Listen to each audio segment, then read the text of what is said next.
Good afternoon and welcome, everybody. This would be the Jeff Cameron Show right here on 97.9 ESPN Radio. Thanks so much for tuning to it. A glorious Redemption Thursday to you and yours. I'm Jeff. That's Tom. We're online, ESPNTallahassee.com. That's where you're going to listen live via the streaming free always. I hope you don't miss the program, but when you do, know that we got your back. We post all 3 hours every day upon the conclusion of the show, both on our website in the archived audio, but also there on iTunes. Find it, rate, review, share. Thanks for the 5 stars. Email if you like, jcs at 979espnradio.com. Find me on Twitter at jcameronshow. WTSM app, good for your mobile devices. Got some pics here, everybody. Hello, YouTubers and Periscopers. I hope you're well. Braves fans, Dodgers fans, hey, come on in here. We've all been on the wrong end of those kinds of heartbreaking defeats. Well, no, nobody's ever been quite on the wrong end of that kind of a lopsided affair as the Braves were, because it's never happened before in the history of Major League Baseball that a team in the playoffs has ever given up 10 runs in the first inning. But there's a new record holder. It's the Atlanta Braves. So you got that. You got that. You don't appreciate that? You're kind of pissed at me now. We're off on the wrong foot to start the day. Is that what we're doing? All right, I'll give you a hug. Because while I chide, and it is fun for me to do, admittedly, I have friends, dear friends even, that hold the Braves on high. They love the Atlanta Braves. And they have been a part of, now in the postseason, a whole lot of losing. And this one is sort of the cherry on top. This is sort of the, can you believe that happened? They gave up 10 in the first. Where were you when? And, it's a tough talking point, especially for a fan base that was on the wrong end of a blown 28-3 lead in the Super Bowl. So you have a whole bunch of – wow. It's just all – you went there, huh? It's just kind of, Ooh. And it's not like you say, well, we'll fall back on the Atlanta Falcons. Oh, no, not this year. And the Hawks aren't any good, so it's tough. It's just tough. Well, maybe Georgia Tech. Well, the Winnipeg Jets are pretty good, so you can adopt them. Man, brutal. But it was over quick, and that is a better fate than what the L.A. Dodgers fans had to endure with my man Dave Roberts just absolutely going apoplectic and losing his damn mind with the game on the line. That one will forever haunt. Apparently, according to people in baseball, he is one of the nicest men on the planet. And everybody who has ever had to work with Dave Roberts or interview him or do anything press-related with him, they've got nothing but the utmost respect and admiration for who he is as a man, as a person, right? Great guy, good guy. And seemingly a perfect fit for that organization, handles L.A. really well. But, boy, did he blow it last night. And you give the Nats credit. I mean, those are guys that still have to come through in these moments with a lot of pressure in their own right. The Nats had obviously been a franchise that hadn't been able to climb to the top and even win a playoff series. So it's been very difficult for them, too. Those guys end up really coming through and cashing tickets when you had to. But the Dodgers, meanwhile, they got to sit back this offseason after 106 wins, yet another easy division title. All kinds of records that are gaudy, including a home record that was absurd. And think about what could have been. And for Clayton Kershaw, it's just an added albatross. One more thing that people can point to say, screw that guy. And he's had a Hall of Fame career in the regular season, as we well know. And I do hate it for him because he's a stand-up guy and he wears it whenever it happens, and it does a lot. But, man, I actually don't blame him for last night. He shouldn't have been out there after he gets the one out. Great, thanks for getting me the out. It was a big one. Why are you out here facing Rendon? What are you doing? That's not him. That's on your manager. And they had it all set up. Everything was set up the way they wanted it. And he just decided to go another route. And it's not the first time. And so it is that you sit back and you think, it's the longest 2 minutes of his life. Well, and you've got Soto on deck. You're pitching to Rendon. The second you give up the home run to Rendon, you don't need to be out there. It's a one-run game now. You've got the opportunity to go to your bullpen and get Kolarek, that's what he's done. He got Soto twice in the series. He dominated him. It's pretty much his only job. It's why he's there. He's all set up, ready to go, and you go against it. Could have gone to Kenta Maeda earlier. There's just so many what are you doing moments. It makes you really uncomfortable. You ever watch something where you don't even care about either team and you're going, I'm getting uncomfortable. This guy's falling to pieces in front of me. Usually it's reserved for an individual sport. Right. When a player is collapsing. Or like Fultonavich in the first inning yesterday. Of the game yesterday, yeah. He and Dave Roberts had long days. Oh, it's not the first time for Dave, though. Dave did it a year ago. He's done it. Sometimes, look, ask Grady Little. It's hard to recover. It's hard to recover. Sometimes you get lucky and you win the game and you can't get out of your own way, but your guys find a way to save you. That's happened to Ned Yost. That's happened to Joe Madden with the Cubs. He tried to lose the World Series, just asinine decisions. And the thing is, too, it's really weird with Roberts because if you look at the way the Dodgers play in the regular season, they really are beholden to the metrics. They really are beholden to it, analytics, advanced. They do things the right way, and he adheres to that. That's the way he believes in running his team and managing a game by the percentages. And then for him to do this and to go away from it, it just shows you that in these moments of pressure, guys, they collapse. It can happen. It's just he had a gut feeling. He likes, and it seems like everybody does, Clayton Kershaw. He understands the reputation and that, maybe there's a chance to kind of amend for previous sins, if you will. He brings him in. He gets a big out. Now, it should have been over right there. But he rides and dies with a guy, and he's looking at the name on the back of the jersey, and he's letting feelings get in the way. That's not the same Clayton Kershaw, by the way. My man's throwing 88 up here. Fastball, 88. You're not blowing that past anybody. No, and the pitch to Soto. Oh, my if it's a clock face and he's looking at 4:30, he hits about 10:30, 11 p.m. It's unbelievable, right? He missed it by as much as you can miss it. So what do we get tonight? And again, I'm a fan of the game of baseball. I love it. Postseason's a different animal. If you don't have somebody in the fight, you sit back and you watch, and you kind of just the emotions of it all. It's crazy, and I get it.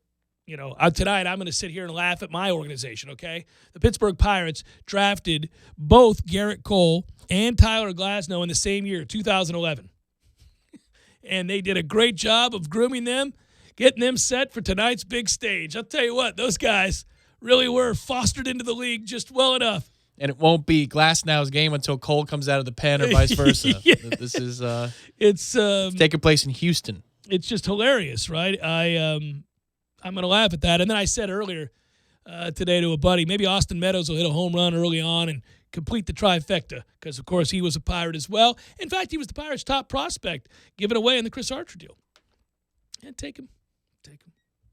We want Chris Archer. You're not mad. No, I'm not actually. You're not bitter. I'm actually not mad because I hate ownership. They were never going to re-sign those guys. They were never going to keep those guys. And Glasnow couldn't get anybody out when he was in Pittsburgh. He walked the world. But that's, How old is Meadows, though? Oh, he's young. So you had him under team control for a long time. He's a talented player. He also didn't hit home runs in Pittsburgh ever. He was like this little slappy of an outfielder with a lot of wheels. And you thought, okay, great. You're a fast outfielder. I'm going to need you to hit some home runs. Goes to Tampa. He's got 32. Okay. Sure. Just look at it like you're an acting coach and a really good one. But now Juilliard has come calling for one of your students. I've taken you as far as I can. As far as I can. Young person. Yeah. Go to Juilliard. Because that's what the Rays do in terms of developing players. They do. And the Astros do in terms of finding velocity and accuracy. Or that's a really good vial. They have whatever they have. Maybe Howie Kendrick has it. He might. He ran into a pretty meatball of a pitch there, though. He did, but this season is alarmingly good for Howie Kendrick. At that age, huh? Yes, it really is. One thing I will say is He was having a horrible series prior to that Grand Slam. But that's what a Grand Slam does in the most pivotal moment of the game, Tom. It erases the bounty of errors and all the misplays. Do you know how many Mets that are really good that I've forgotten, but instead I remember Benny Agbayani for his walk-off home run against the Giants? That's how these things work, man. You always will. Yes, I will. Hey, that dude was roiding his ass off, but it didn't matter. Well, here's a guy that wasn't roiding his ass off, but people inexplicably watched have a Ruthian-like postseason. Remember Cody Ross? Oh, hell yeah, What is Ross. Cody Ross out here getting a hit every which way to Sunday? And we're like, Cody Ross, what is this nonsense? Of course he did. Well, he was a Met killer, so when he did that in San Francisco, I said, of course he does. Big situation. Well, yep, there he is. Yeah. Cody bleeping Ross. Yeah. Well, hey, look, sun shines on some organizations and some players, and other guys go take it. Bumgarner went and took it. That was a different animal that year. He was coming for all the family goods. So it goes this way for pretty much the entirety of his career. Howie Kendrick has played since age 22. He's 35 now, but I'll give you just a snippet of the last decade in terms of his ops. 775, 744, 746, 691, 844, 851, 805. This year, 966. Feeling it. At age 35, hitting 344, slugging 572. Hitting the gym. Has never slugged over 495 in his career until this season with the Nationals. Interesting. Workout regiment right there, buddy. Must be. Admittedly, Tom, hold on a second. I will allow for the fact that many people have done things from a power standpoint this season that they could never have done in previous years, and that is because the baseball is different. And it is going to be fascinating. It actually leads us to a different question. What happens next year or the year after when they decide to go back to the way the ball was last year and the year before?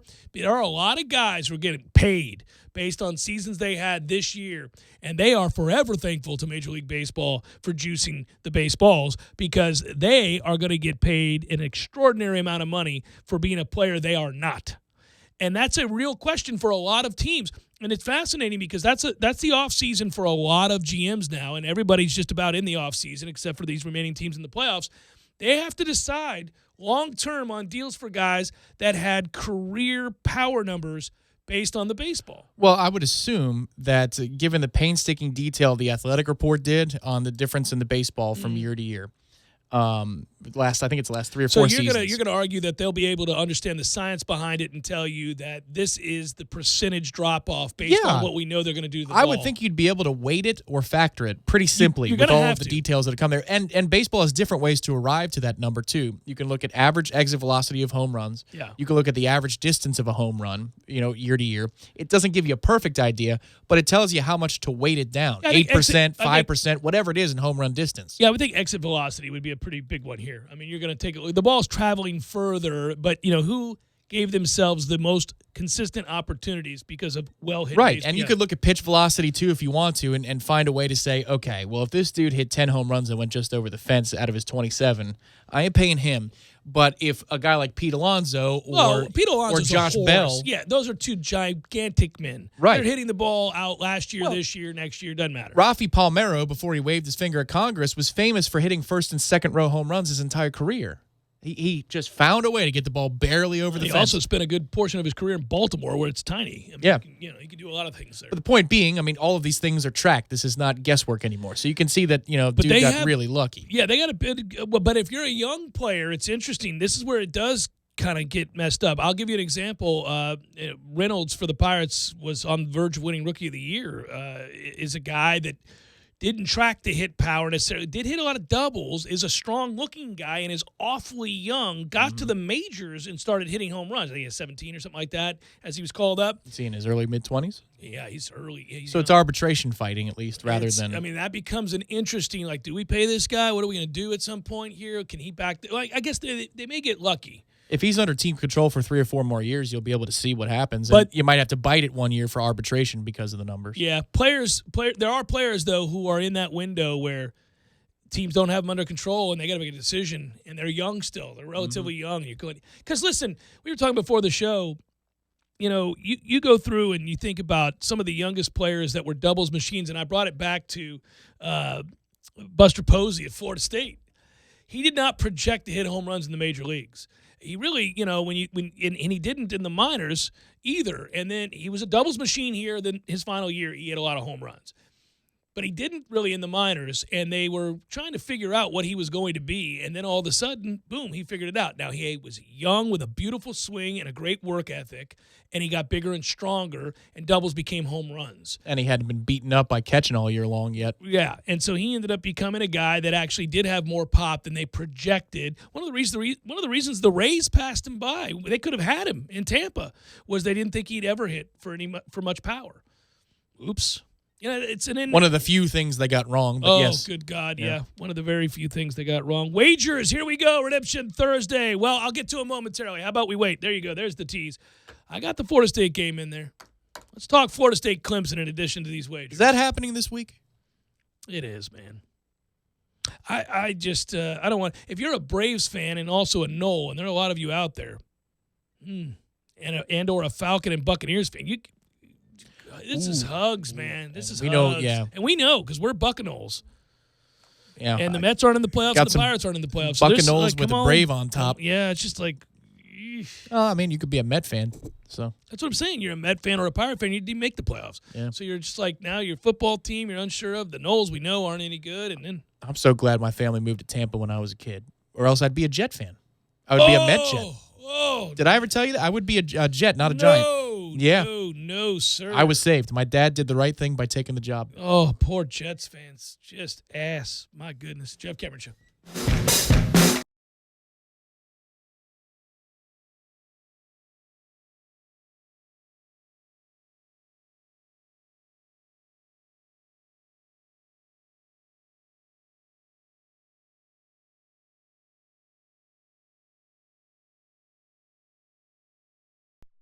Sorry, boys, I did not have time to pack. We got this. It's right here, guys. We got this. I thought I could handle it. We got this. Moving doesn't have to be a hassle. Call us first at 2 Men and a Truck. No matter the move, home or business, we'll make it a smooth one. I forgot something. We got this.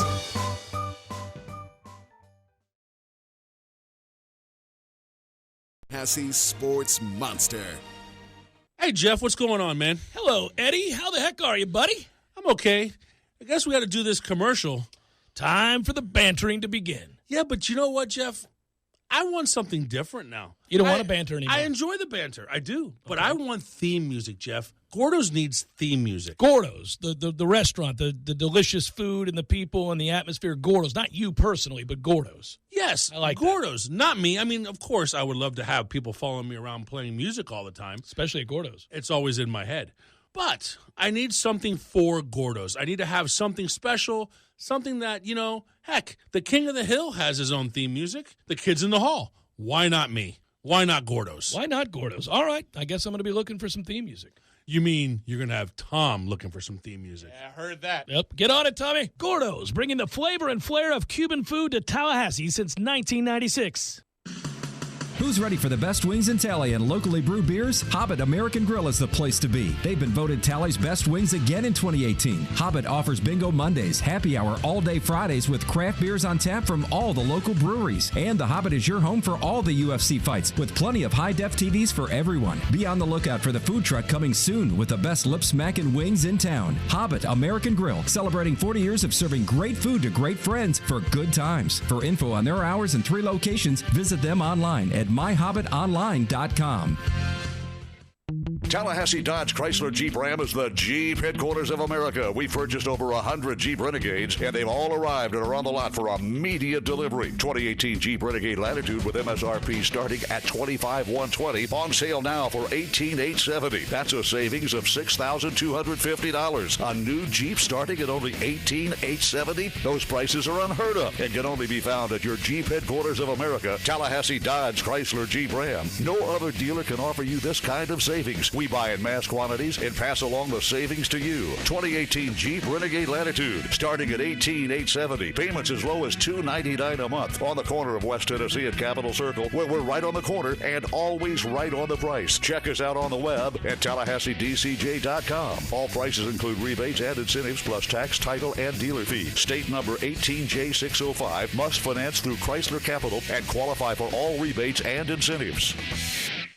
One of my favorite things about being a member at Orange Theory Fitness is the sense of community. Initially, after taking the tour and seeing the state-of-the-art equipment, I was intrigued. I became convinced even once I researched the science-backed, technology-tracked, coach-inspired workouts, all of that. But what I didn't count on was the support, the sense of camaraderie shown by the members and the coaches. You realize pretty quickly you're not alone. And when you're pushing yourself through barriers and attempting to be your personal best, you can use all the help you can get. And it's there. It's amongst the members and coaches at Orange Theory Fitness.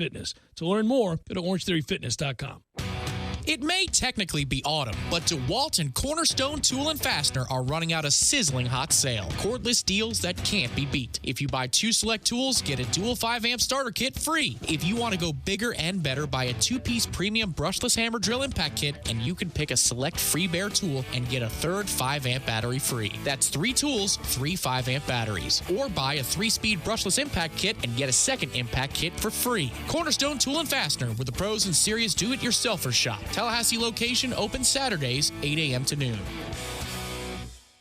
Tallahassee, it's Chuck Oliver, the king of college football, and you can join me every weekday at 1 p.m. right here on Tallahassee Sports Monster. We talk nothing but college football every day from Tallahassee to Tuscaloosa, Athens to Auburn, and everywhere in between. That's the Chuck Oliver Show, weekdays at 1 p.m. on our new home in Tallahassee, 97.9 ESPN Radio, Tallahassee Sports Monster. This is the Jeff Cameron Show on 97.9 ESPN Radio.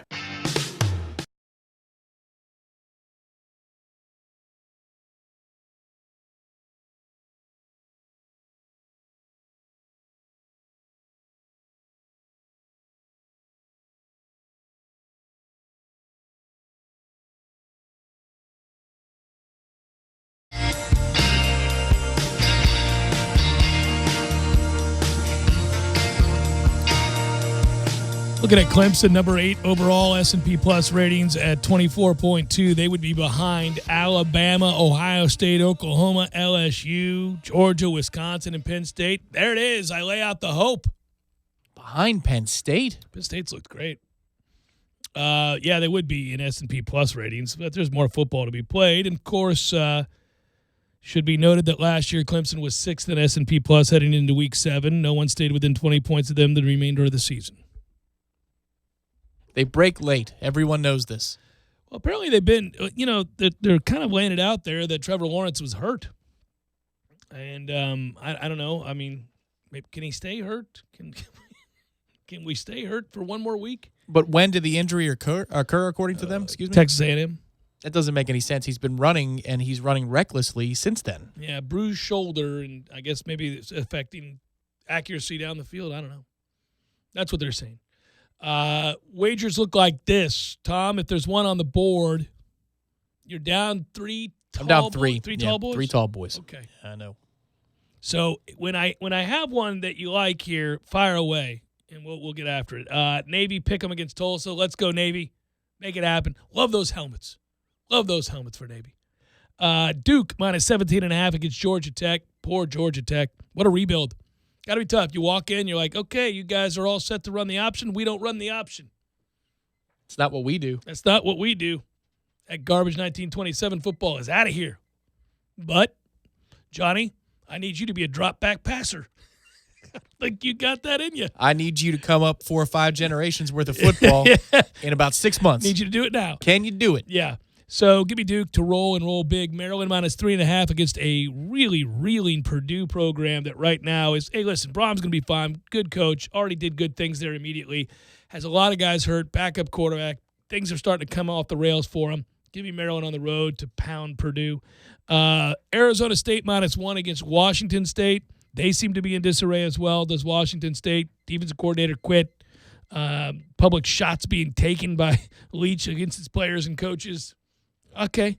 I got to give it up, man. Herm Edwards is like, hey, how you like me now? I'm coaching defense over here. We're all right. CEO Herm is I love that song. Yeah, I love country music. He's doing it. -1 for Arizona State. I'll take it. USF's not good, but BYU is injury-riddled and is riding a reputation that is currently unearned because those nice wins against Southern Cal and Tennessee got people thinking one thing, but they're another because they're losing games and they're losing players. Give me the mighty South Florida Bulls +6 at home, baby. I can feel it all the way down in my plums. Come on, Charlie Strong. Michigan State +10.5. The hook scares me from Wisconsin, so I'm taking the Spartans. Sparty plays defense still. This is the whiskey trap. The whiskey trap? Yes, this is the Wisconsin trap. Oh, I thought you were talking about real whiskey. No. I was talking about whiskey, as in WISC''Y. The whiskey trap. This is the whiskey trap. They have lured you into believing they're a good football team, is what you're trying to tell me. Yeah, I think this is where I'm going to stop the rundown of the picks, and I'm going to fall for the whiskey trap. I know it's happening. It is a whiskey trap. Look at you falling for it. I thought you knew better than to fall for the whiskey trap. It happens all the time. It's why they live under the tent of suspicion. It's like staying for one more round. It happens, and it's like you're at the CP and Bill walks by and he says, "Why not one more? Why not one more, friend?" That wry grin on his face. And you go, "I can't, Bill. I got to go. It's time for me to leave. I said I was just having a beer, no more than 2 beers." And then Bill says, "I already called you an Uber. We're having 3. We're having 3. And that Uber is set up for 2 hours from now. Like, what are you going to do about it? I already called it. Don't the playoffs worry about are on, it. man. Come on, just sit with me, buddy." Oh, man, is that what happened here? Tom Lane got lured into believing that Wisconsin. Well, all right, buddy. Tall boy it is. Let's do it. These are now the Matt Millard tall boy wagers. We have to give it a namesake. Okay, I like that. Let's apply it now. Our dear friend, my former producer, and overall fan of tall boys, Matt Millard. These tall boys aren't going to buy themselves, boys. He is not in studio. He came by to make sure that we knew how much he loved tall boys. That actually caught me off guard. I didn't know you had a soundbite. I thought maybe he was in studio. These tall boys aren't going to buy themselves, boys. Tall boys. Somebody's winning, tall boys. Spot me half a tall boy. Half a tall boy. Half a tall boy. Just a beer? All right, there it is. Oh, there are more. Save them. Surprise me for the next go-around. You've got whiskey giving me 10.5. Michigan State, let's go Sparty for tall boys. These tall boys aren't going to buy themselves, boys. Notre Dame -10.5 against Southern Cal. Give me Notre Dame to rout USC. Penn State -3.5 on the road at Iowa. I get it. Iowa at home's a different animal. I like that Penn State defense a lot. Not a fan of that Iowa offense. Could be an overreaction to my bitter disappointment of Iowa on the road against Michigan last week, mustering a mere 3 freaking points. OU -10.5 against Texas. Texas banged up. Not a good way to be on the defensive end of the football when you're facing a juggernaut on offense. Lincoln Riley, name your price. Take it to the league, man. Every quarterback that guy touches wins the Heisman. Value is overinflated into the league. Yeah, the name your price tool, I believe, is Lincoln Riley's agent. Man, how about that guy? Loving life. And then, because we do not gloss over, but rather always take more than a cursory glance at the line involving Florida State, give me the mighty Noles to go on the road and cover the 27 against Clemson. In truth, I'm taking Florida State +27 because of the garbage time element. Last year's team, meaning Florida State, had packed it in, really offered, countered with no real what for when things went south. They quit. This year's team seems a bit more together, a bit more willing to fight and keep on fighting for the greater good, understanding that you may lose the battle here today, but in the end, it's about the long-term successes and goals of the program and fighting for the man next to you and the garnet and gold. And because of it, I will take them in the second half after trailing by 35 to cut this down to 24, 21, somewhere in that neighborhood. Actually, I should say 25-ish. Oh, so it's okay. Yeah. If this were 24.5, you wouldn't do it, huh? I don't think so. I think I'd be a little concerned. I don't like the game. It's not on my card. I'm not messing with it. It's not on the card. My card being the card. But for the purposes of Redemption Thursday, give me the Noles plus 27. Spot me half a tall boy. Half a tall boy. And in the NFL, they're going to get me. They always do. It's the NFL after all. Running start to the boys here probably. I'm just not getting this Philadelphia-Minnesota line in any way. I don't understand it. I think it's weird. I think Philadelphia should be favored over Minnesota. The secret's out on Minnesota. If you stop Dalvin Cook, it ain't like Kirk Cousins going to beat you. It's not like they've got a plethora of wide receivers. This is interesting. Okay. So the number is, I don't even know. Philly's getting 3. And it's in Minnesota, though, right? Yeah. The Vikings are a different team over there. I think it's a second tall boy wager. Really? Okay. Let's Tall get it on. boys. Here Somebody's winning, tall boys. Here we go. Let's double it down. So that's even better because we got Matthews Eagles and Jamie's Vikings, and here we go. It's a family fight. Well, this is it's another battle of one crappy element against another crappy element because pass defense, Philly, not their strong suit. Nope, but their run defense is second to none. And I don't imagine that Dalvin Cook's going to have a big day, and then they'll become predictable, and the great Kirk Cousins is going to have to lead them to victory. All right. You better hope you find the good Kirk Cousins that's under that rock. He played last week, but it was the Giants. It was the Giants. Everybody plays well against the Giants defense. I mean, everybody. Speaking of the poor damn Giants tonight, Thursday night football against the Patriots, and almost the entirety of their offensive weaponry is out. Good. Go get them, Danny Dimes. Good luck. The Patriots have given up 6 points this year in the first half on defense. Please. Like sending you to the front without any weapons. No flank. See if you can talk them out of the fight. Just you. Just go out there and say, hold on. Can we talk about this for a second? Well, they might get a little lucky. It's supposed to be like 40-mile-per-hour winds in that game tonight. Just a weird game. We'll send you out with a bag of Doritos. Doritos are good. I don't eat them, but when I like them. Sorry, boys, I did not have time to pack. We got this. It's right here, guys. We got this. I thought I could handle it. We got this. Moving doesn't have to be a hassle. Call us first at 2 Men and a Truck. No matter the move, home or business, we'll make it a smooth one. I forgot something. We got this.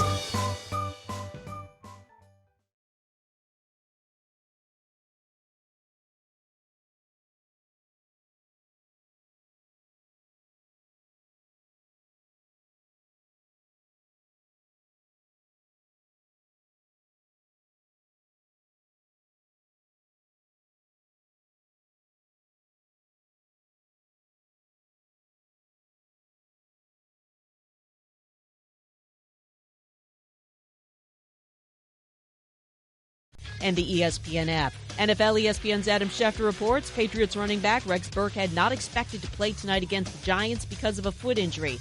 Jags owner Shad Khan told The Street he had a heart-to-heart with disgruntled corner Jalen Ramsey and expects him to return from a back injury Sunday against the Saints. Why pay twice as much for your wireless when you can get the same 4G LTE networks for up to half the cost? For $45 a month, get our unlimited plan with 25 gigs of data from Straight Talk Wireless. Only at Walmart. Savings may vary. See terms and conditions at straighttalk.com.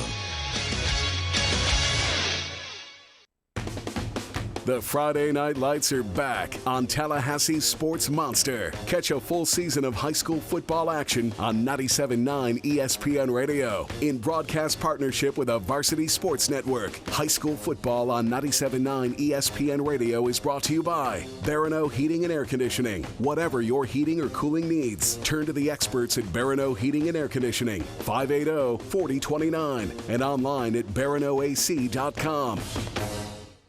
Hi, Chris Kraft for Kraft Nissan. Last weekend, we had an automotive event for the ages. A lot of people saved money on new car purchases, but something happened along the way. Over the 3 days of our special event, the winning number never walked through the door, and hundreds of packages were handed out, failed to produce the winner as well. So here's what we're going to do. As long as they last, we're going to hand out the remaining packets to customers this weekend. Just like last weekend, you'll get a complimentary vacation package just for showing up. No purchase necessary. And yes, if you are one of the first customers lucky enough to get your very own prize packet, even if you don't match the $3,000 winning numbers, you are still guaranteed to win a prize. And once again, no purchase necessary. With no money down and 0% APR available, you can win money and lower your car payment. The best part, you'll be holding a certificate worth up to $8,000 off the purchase of a new car. Packages are limited. When they're gone, they're gone. So if you're unable to join in the winning last weekend, come out now to Kraft Nissan on Mahan Drive. You might just be the lucky person that is handed the winning package. A Kraft Brothers dealership.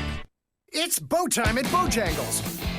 Come in today for a 3 Chicken Supremes dinner for just $4.99. Each Chicken Supremes dinner comes with 3 of our bold, craveable chicken tenders, your choice of fixin', and a fresh buttery biscuit. Plus, you'll get a free legendary iced tea. For a limited time, get Bojangles 3 Chicken Supremes dinner with your choice of fixin' and a biscuit for just $4.99. And don't forget that free iced tea. Bojangles, it's bow time, y'all.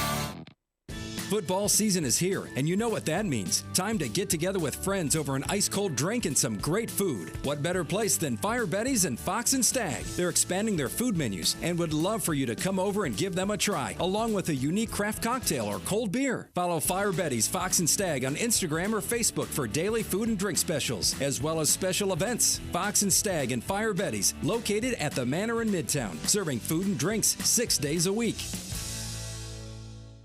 Tee it up at Edwin Watts Golf Shops with the new arrivals from Cleveland Golf. Turbocharge your game with the new Cleveland Launcher HB Turbo Driver that delivers more speed for higher, longer, and straighter drives. And the Launcher HB Turbo Irons, which deliver maximum forgiveness, higher trajectory, and increased ball speed for more accurate and longer shots. And the Launcher UHX Irons deliver the perfect blend of distance and accuracy. Let us help you get custom fit for free today at Edwin Watts Golf Shops, home of the 90-day 100% satisfaction guarantee. You're on your way to pick up your daughter from her first high school dance. As you pull away, it starts to rain. Hard. Thankfully, you have a new set of premium Trico wiper blades. Engineered for over 100 years to perform in any weather condition. With Trico's full line of premium beam blades, it also means you've got a clear line of sight for her first kiss, too. Hey, buddy. Head to your local auto parts retailer for a set of premium Trico wiper blades. Trico, seeing you through.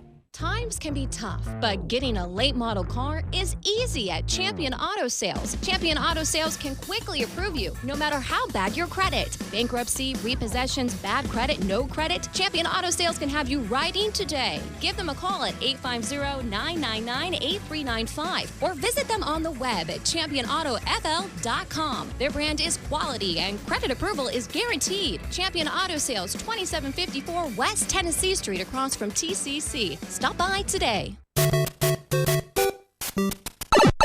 Games for Less, the only locally owned and operated gaming store in town, has Tallahassee's largest selection of new and used video games and game systems. The future of video gaming is at Games for Less, where they have both the PS4 and Xbox One. It's time to trade in your old systems and elevate your gaming experience now. Games for Less is also your headquarters for the best in retro gaming. Atari 2600, original Nintendo, Super NES, or Sega Genesis, you name it. They got it at Games for Less. Games for Less, the Super Walmart Shopping Center on Appalachia Parkway. Give them a call today at 850-219-3535. That's Games for Less.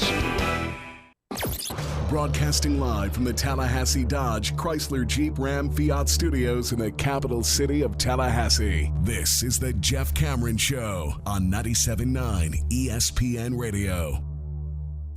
Redemption Thursday, brought to you by Cornerstone Tool and Fastener. Got a do-it-yourself project that needs to be finished? Cornerstone Tool and Fastener, 1110 Stuckey Avenue in Tallahassee and 3269 Crawfordville Highway. Online at ctf.nu.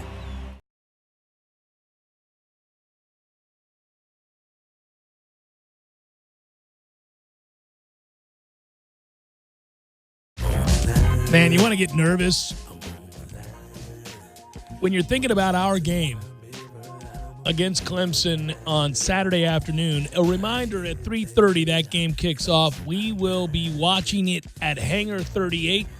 You, your family, friends want to swing on by, we'd love to have you. Just a little watch party, hanging out and enjoying the football game, the beverages, the food, the video games, the bowling alley, and the bowling alleys, I should say. The lanes, and the company. So, listen, we go into this game, 0 expectations, understandably so. Florida State is a huge underdog. And I get it. I really do. I think the chances this team pulls off some miraculous upset are virtually none. But, hey, they play the games, turn the football over, something like that. You never know. Create some pressure there. Certainly Clemson, the last time we saw them, not against us, but against anybody, that would be North Carolina, had to pull it out at the very end, and that's not a great North Carolina team. You know, you watched App State last night. I talked about it, joked about it yesterday as we were getting off the air. I was talking about I called the Fun Belt game between App State and Louisiana Lafayette, right? And I said that should be a good game. Turned out to be a good game. Far fewer points than maybe I expected, but App State gets the win there. Tried to give you a tip on my way out the door, Tom. Mm-hmm. And that's a cover. That's a cover is what that is, and a win straight up. But, that App State team went into North Carolina and beat them. And so you weren't looking at North Carolina thinking anything special necessarily. I mean, they bought in. They're playing hard. All of that's true. But Clemson should have run away with that game. It turned out being a great game, came down to the wire, and Carolina had a chance to win. Now, they were at home, so that's different. The atmosphere was for real, too. Yeah. So this will be a different animal for Florida State going on the road in this environment. And also, Clemson, just like us, is coming off a bye. And if Trevor Lawrence had been a bit banged up from the Texas A&M game and just kind of playing through it, and he's healthier, and obviously Brent Venables, is a great coach, a defensive coordinator, and a guy that has really always put his guys in a position to succeed. They don't always execute, but they're there. The game plan-wise, it's always solid. Where I get nervous, if you go to, and a lot of you do now, it's pretty commonplace anymore for people who just want to try to get a deeper sense, a better understanding and analysis of what's going on for a particular team, looking at total numbers, advanced stats, all that.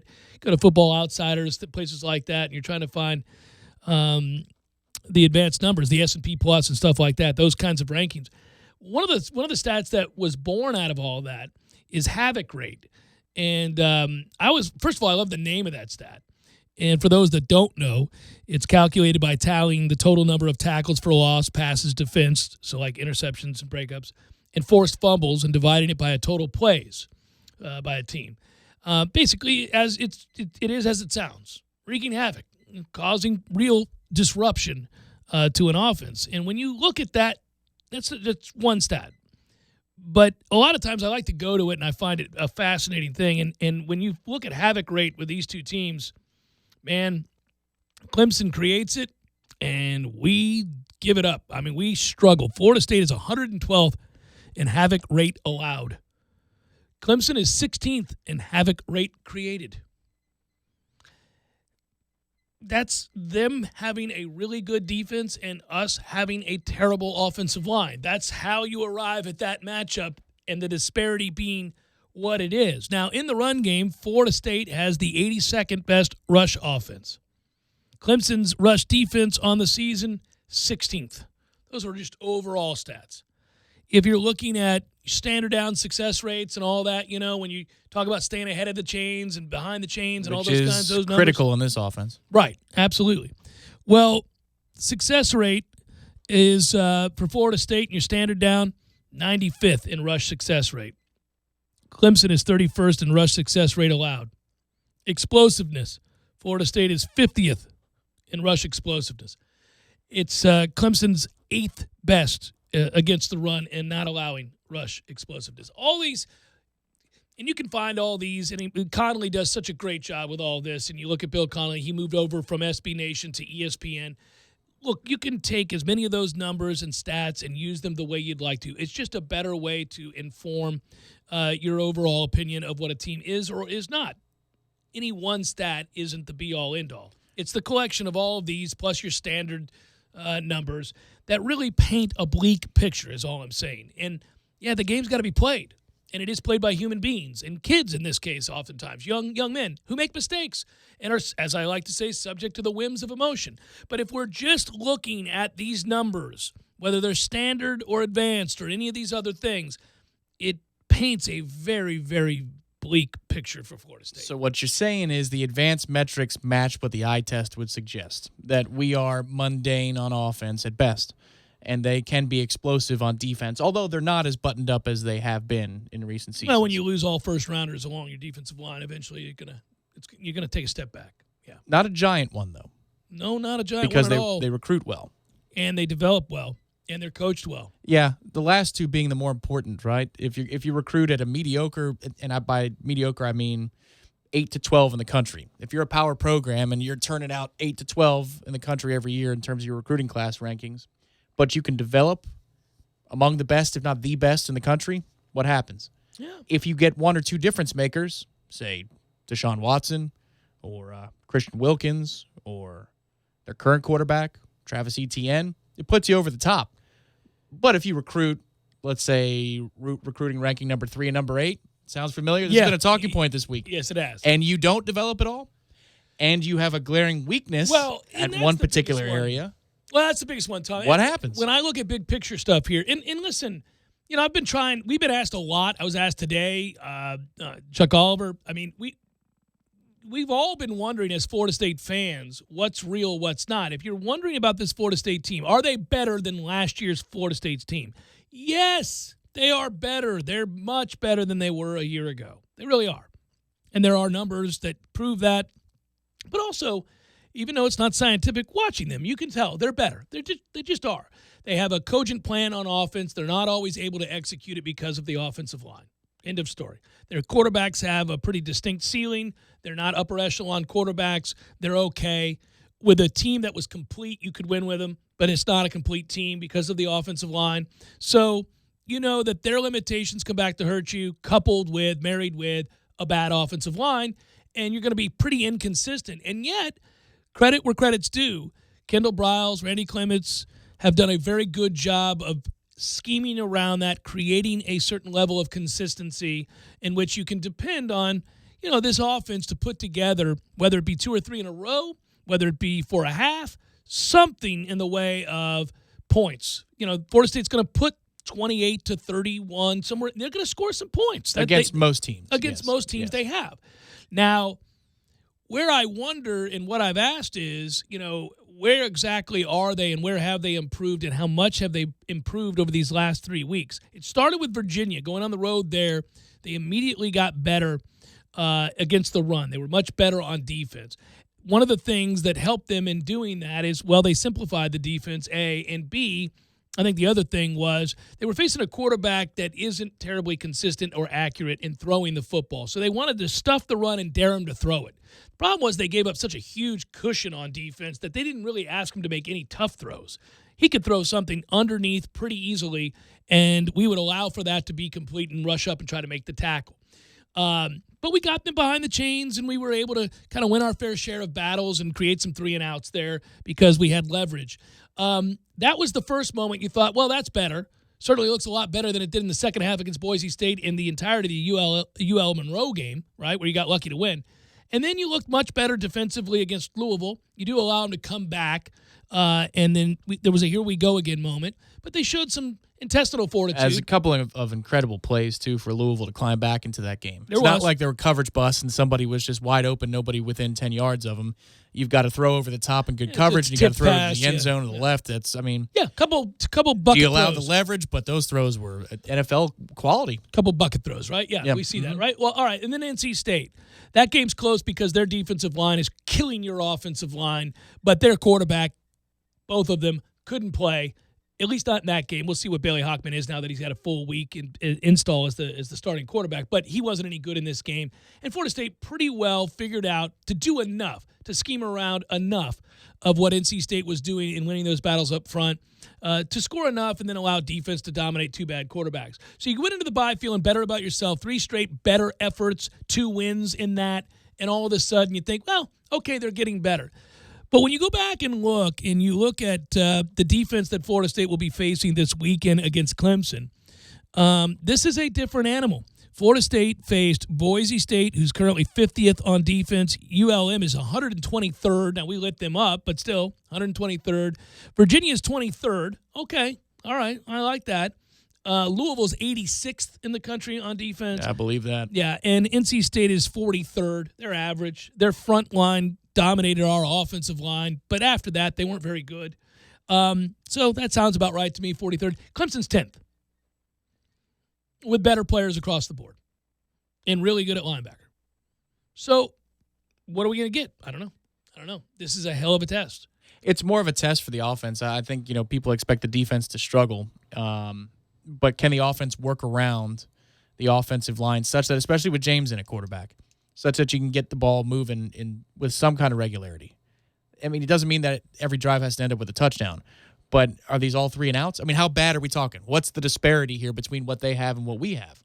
That when we don't go 3 and out, we're celebrating, or that we're pissed off that our red zone efficiency isn't good? I mean, those are big differences. Or are we flipping the field by getting 2 or 3 first downs a drive? Yeah, what I don't like is that ordinarily, Tom, I would tell you that flipping field position, creating opportunities for a defense to rest, slowing things down, fewer possessions, shortening the game, these would all be wins. You're winning the field position battle on special teams. You're converting a couple, 2 to 3 first downs per drive. Sometimes they don't end in points, but you're putting from the 50 or they're 48 or something, and all of a sudden you're like, okay.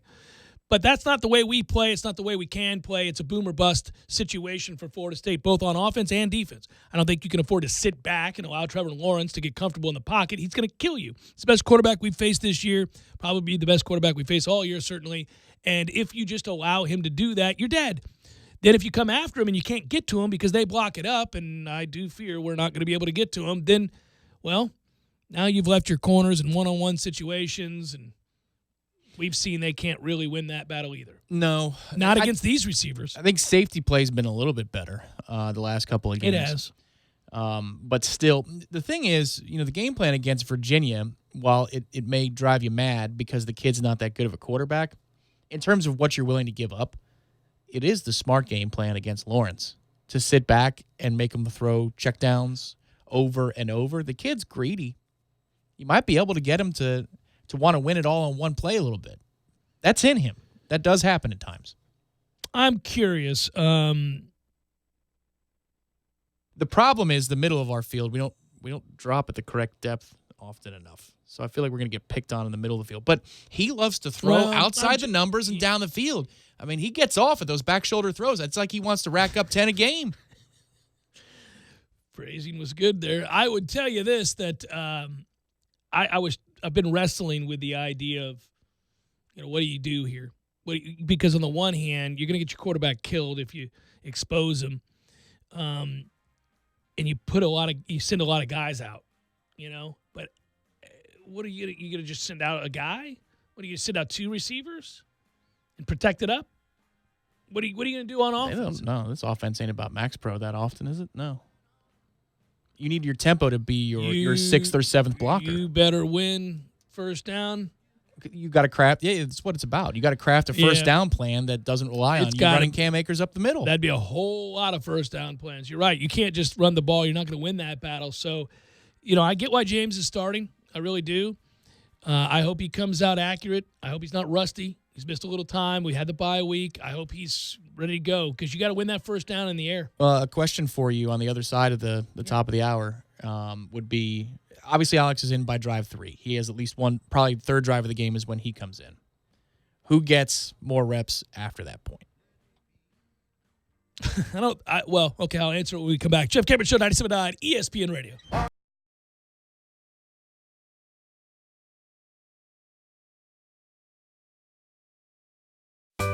Sorry, boys, I did not have time to pack. We got this. It's right here, guys. We got this.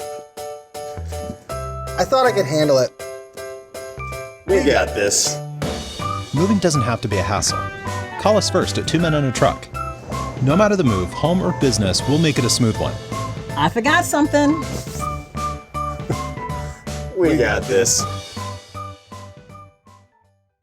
radio crew will be on hand for every Seminole away football game for contests, prizes, and a good time. They'll feed it to him again. Look out.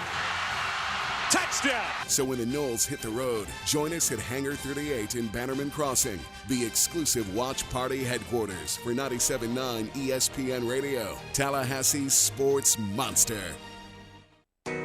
Hi, I'm Jeff, founder of Which Superior Sandwiches, and I'm here to tell you about our signature Which, the Wicked. Why call it the Wicked? Some say it's wicked tasty, some say it's wicked large. One thing's for sure, with oven-roasted turkey, ham, pepperoni, roast beef, and bacon, as well as your choice of 3 cheeses, it definitely takes you from wicked hungry to wicked happy in just a few wicked good bites. Only at Which Superior Sandwiches. On Wednesday, the Wicked is just $5. 5 meats, 3 cheeses, $5.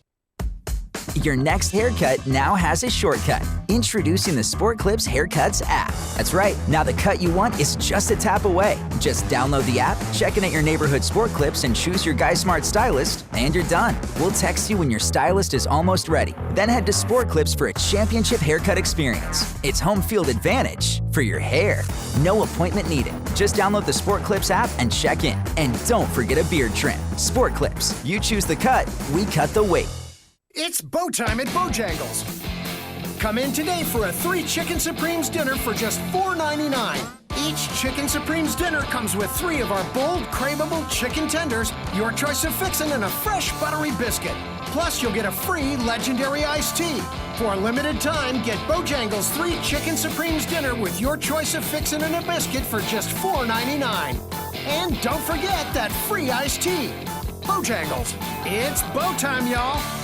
Not every law firm is the same. For example, you don't hire a divorce attorney to handle a foreclosure. The same goes for your insurance claim. Hire a firm that has the knowledge and experience in handling insurance matters. The Morgan Law Group is dedicated solely to this cause, fighting insurance claims that are underpaid, delayed, or denied. With offices throughout Florida, the Morgan Law Group covers claims for all hurricanes, storms, mold, fires, boats, and even sinkholes. Representing the policyholder, going after the insurance companies. The Morgan Law Group. Offices Miami, Orlando, Naples, and Panama City. Online at policyadvocate.com. Not an employee or member of a law firm.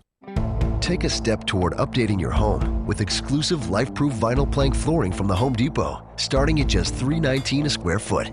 It locks together for easy installation. It's waterproof, scratch-resistant, and comes in a variety of trendy styles with over 40 colors to choose from. That's a step in the right direction. Today is the day for doing with life-proof vinyl plank flooring, starting at just $3.19 a square foot. The Home Depot. More saving, more doing. U.S. only. See store for details.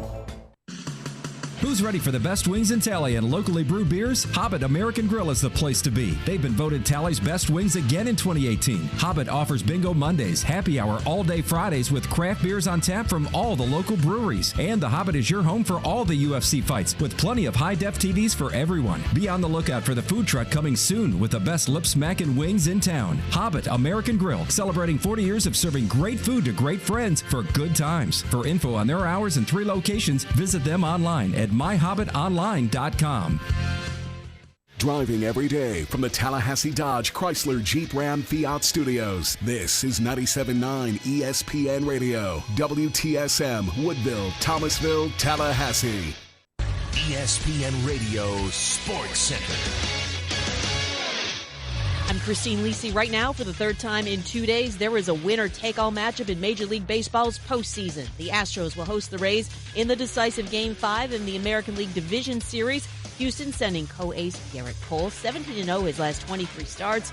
A tough task ahead for Tampa Bay, notes ESPN's Tim Kirkjian. If Garrett Cole throws the way he did in Game 2, if he throws the way he's thrown the last 2 months, the Rays can't beat him because nobody can beat that. He has been unhittable for 10 starts. He's got 9 walks and 125 strikeouts over his last 10 starts, with 10 or more strikeouts in each start. Tim Kirkjian on Golick and Wingo. Tyler Glass, no counters for the Rays. Coverage of ALDS Game 5, 6:30 Eastern, ESPN Radio and the ESPN app. NFL ESPN's Adam Schefter reports Patriots running back Rex Burkhead not expected to play tonight against the Giants because of a foot injury.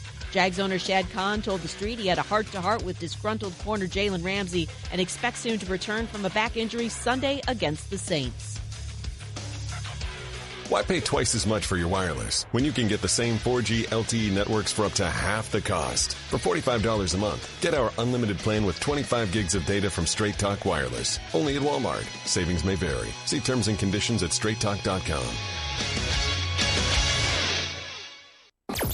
Broadcasting live from the Tallahassee Dodge, Chrysler, Jeep, Ram, Fiat studios in the capital city of Tallahassee. This is the Jeff Cameron Show on 97.9 ESPN Radio. Redemption Thursday, brought to you by Cornerstone Tool and Fastener. Got a do-it-yourself project that needs to be finished? Cornerstone Tool and Fastener, 1110 Stuckey Avenue in Tallahassee and 3269 Crawfordville Highway. Online at ctf.nu.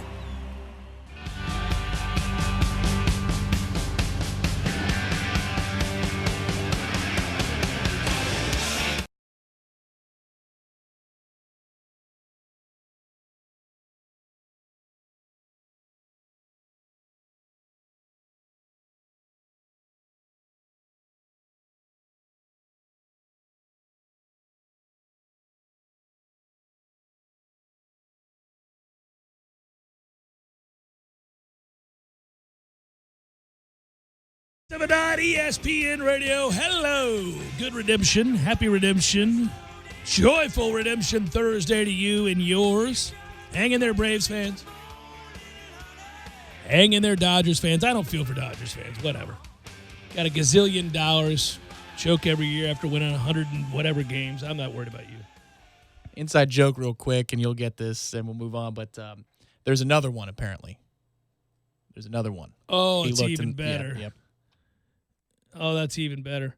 I'm laughing that some of you have rightfully pointed out that the guy starting in tonight's baseball game, former Pirates that drafted, in fact, by my favorite organization, same year, 2011. Aren't you proud to see him succeed? Oh, look at him. We raised him right. There they are out there in the world where the lights are bright, going for the gold. You go get him, young men. That's right. We saw your talent early on and knew, bring him to Pittsburgh. Let's get him. Got him. Get him to where they want to be. The bright lights of Houston and Tampa Bay. Under the dome roof of St. Tropicana Field. Yeah. Oh, boy. No, it's tough. I came to grips with that some time ago when we let Garrett Cole go. I hate the owner of the Pittsburgh Pirates and many of the upper brass. So, I get it. I get what goes on there. We had a little run there with Garrett. I'll see you at the support group for bad baseball owners. Bad baseball owners. Come on, Mark Cuban. Make a push, baby. Baseball, do something. Do something un-American and force that man to give up the team. Hashtag do something. Take it. Take the team from him. Dead beat. Really quick, if you are a Braves fan, you saw something historical yesterday. 10 runs in the first, given up by the Braves, an all-time postseason record in the annals and history of the sport. Never been done before until yesterday. The annals is right. It's the fourth time in history in the postseason. Any inning, yeah. But it's never happened in the first time. Never. Until yesterday. We saw it in history. And Corey Clark was there to see it live. Good seats. Good seats. That's I texted correct. it. I'm an ass. I texted it. I feel bad. That's where I withhold comment. As Braves-Mets rivals, speaking in generalities, that brought me joy. But for Corey, a friend, other friends that we have that are Braves fans, he handles it well. Don't do me like that, Oh, you hate it for you. You see the exchange there. So, of course, there's a picture of him sending the Sid Bream slide, right, to me. But that's on the heels of me sending him some texts. Yeah, you guys have that. You have that relationship. Yeah. Yeah. I said, it's much easier to be a Pittsburgh Pirates fan, sir. Jesus. He wrote back, it's not over. That's what it was, 10-0. I go, your announcers just noted that it's the most runs ever given up by a team in the first inning of a playoff game. Ever. He sent me back the Sid Bream thing. And then I said, the glory days, which I think hurt him a little bit. And then we stopped texting. Oh, that was the end of it. That was kind of the... Well, until next week at Seminole Headlines. So we had some fun with it. It was... Yeah, well, it gets funny at some point. It's okay to joke with a friend once it gets to 10-0. Oh, at that point, I mean, Braves fans everywhere were probably chuckling a little bit. I feel like 6-0, lay off it. We still got a chance here. You shut your mouth. But at 10, what am I going to do? I'm going to the Battery. Well, That's what I'm doing. I was going to say, you're going to go have a good SunTrust time. Park. Yeah, you might you might see our boy. He made the list. Oh, Jericho? You go see Jericho. He was at Doc's. Yeah. At Jay Cameron Show, what does a moral victory look like on the scoreboard Saturday night? Well, okay, so the way I view the game, that's a tough one because I hate this. I don't like, playing for that, but I think we are in a position to play for that. Really, I look at it differently than that. I would tell you that I want to see progress. I want to continue to see growth. Florida State, can we talk big picture for a second? Florida State's in a position now. Yesterday on my Twitter feed, somebody noted that they appreciated my passion and frustration and disdain for this prolonged period of ineptitude along the offensive line. They had heard me talking about it and how it got a rise out of me when we were talking on headlines about the offensive line and how it got to this point and how it ruins everything, every talking point. Because when you begin to talk about the skill position players and you get excited, you always revert back to this realization that really, that matters, but it doesn't matter nearly as much as it should because you can't block it up. So you can't properly execute and utilize all of those weapons. And then when you see some progress at other positions, you get excited about that. But as soon as you do, again, you're forced to revert back to the realization that you can't block it up on the offensive line. So there's only so much progress that can truly be made. You're also, I think, armed with the understanding in the back of your mind from week to week that we're talking about baby steps. That is to say that last year, anytime Florida State played anybody that was any good at all in football, they lost. And they lost decisively. They didn't play well, and they got destroyed. The one exception is maybe the Wake game or the BC game, and you win by the skin of your teeth, and it's tough with the BC thing. I mean, Adazio makes a mistake late in that game or else they're going to win it. You still barely win it on a bomb. How in the world they let the best player on the field get behind their secondary, I have no idea. But it's just, it's crazy. Anyhow. It was the Clemson game was the answer. It's just so at the end of the day, what you realize when you go back and it's, 59-10 against this team, Notre Dame made a mockery of you. They literally had 5 men in the box. They dropped everybody else into coverage because they believed they could stop the run with just 5. You outmanned them. They thought that little of you. You had more blockers than they had tacklers in the box. I mean, when I saw them line up like that, I went, oh, my God. Now, we would succeed in that situation this year. Do you believe that's true? Yeah, because we would scheme it around where we could. Yeah. But anyhow, that's how little they thought of us a year ago. And then the Syracuse team that turned out to be good, well, they destroyed us. We looked like buffoons. They just made a mockery of what we were doing there, too. We were physically whipped. We were outcoached. NC State hammered us. Anybody who was any good just beat the bejesus. Florida. I mean, everybody that was any good. Oh, we lived it. Anybody, Tom. So, that's frustrating, and you think about all the reasons that you arrived at that place, and then you think about what you're trying to accomplish this year, and I go back to my comment a moment ago about baby steps. What's realistic?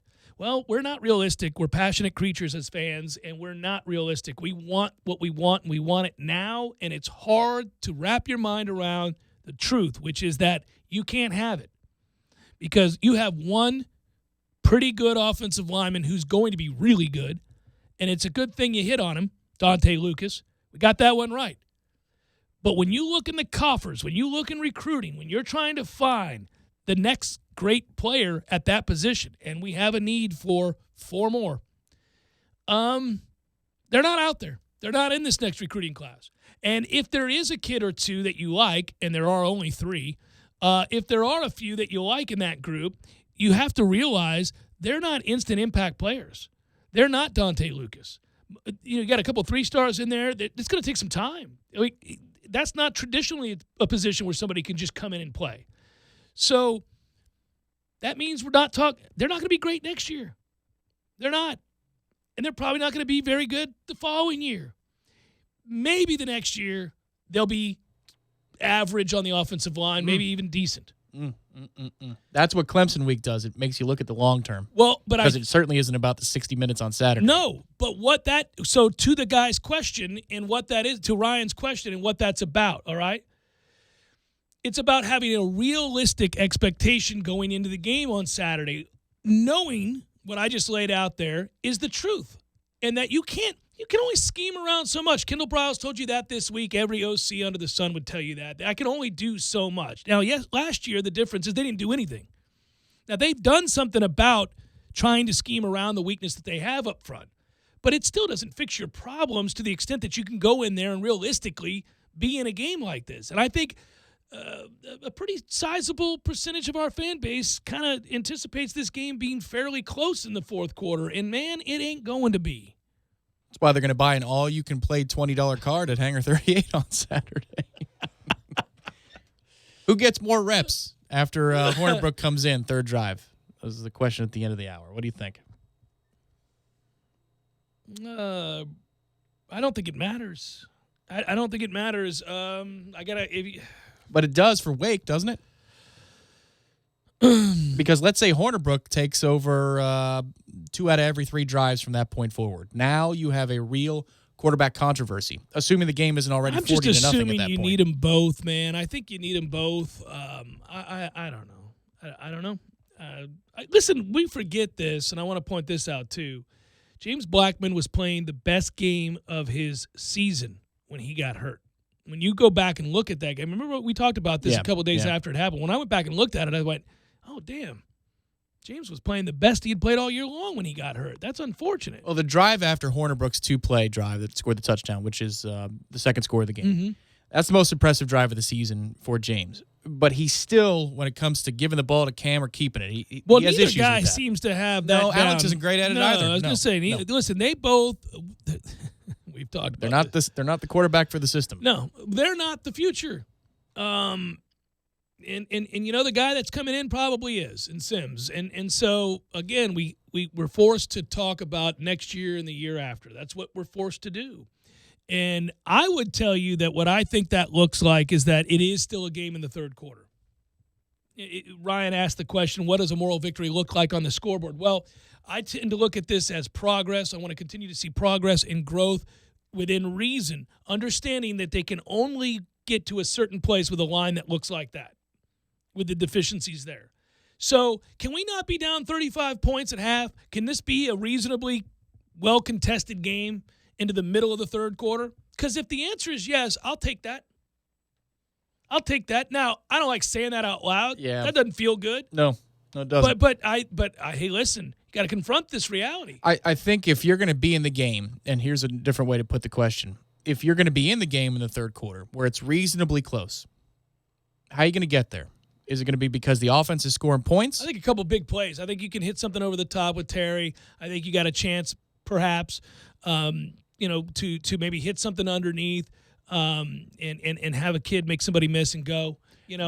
But what does it have more to do with, the offense or the defense, would be my question. Oh, well, the defense, of course. But given where we were 2-3 weeks ago, pre-Levitt hire, that's an interesting statement to make. Oh, they've got to give you a fighting chance by getting a few stops. I mean, they got to find a way to get a few stops. No, here. but what I'm getting at is you're expecting that, or if you're projecting a hypothetical, that this is going to be a reasonably close game in the third quarter. How do you get there? You get there by playing better defense than better offense. When you're comparing the two segments. I honestly, I think it's a boom or bust game. I think you got to go for it. You got to try to create havoc by getting to Trevor and hope to create some turnovers. He has turned it over this year. Maybe you force some turnovers. You give yourself some extra possessions and better field position. And offensively, again, you have to play fast and hope like hell you get them on their heels and maybe make a few plays. I mean, honestly, it's really, really, really hard. You force yourself to say, hey, Keyshawn Helton can make somebody miss in a phone booth. Maybe he does, and he takes one to the house, and all of a sudden you get a cheapie at 7 points. It's an easy throw to make. Kid makes the play, makes somebody miss. Boom, he's gone. You play some decent defense. You get Clemson turning the ball over a little bit. All of a sudden it's halftime. You're within 7. Maybe you even have a 7-point lead. That's how it's a game in the middle of the third quarter. Yeah, if Clemson's got to help, though. Right. Well, Clemson has to help a lot. If you play your best game, and they play their best game, and they care deeply and you care deeply, and it's a clean game and everybody's playing top end of their abilities, you lose the game decisively by more than 3 touchdowns. That's where they are. That's where we are. It's a hell of a week. It stinks. I don't like it. I'm glad we didn't get Clemson week sponsored. Unless it was like a helpline. Oh, man. But it helps. I think it helps to be honest with yourself.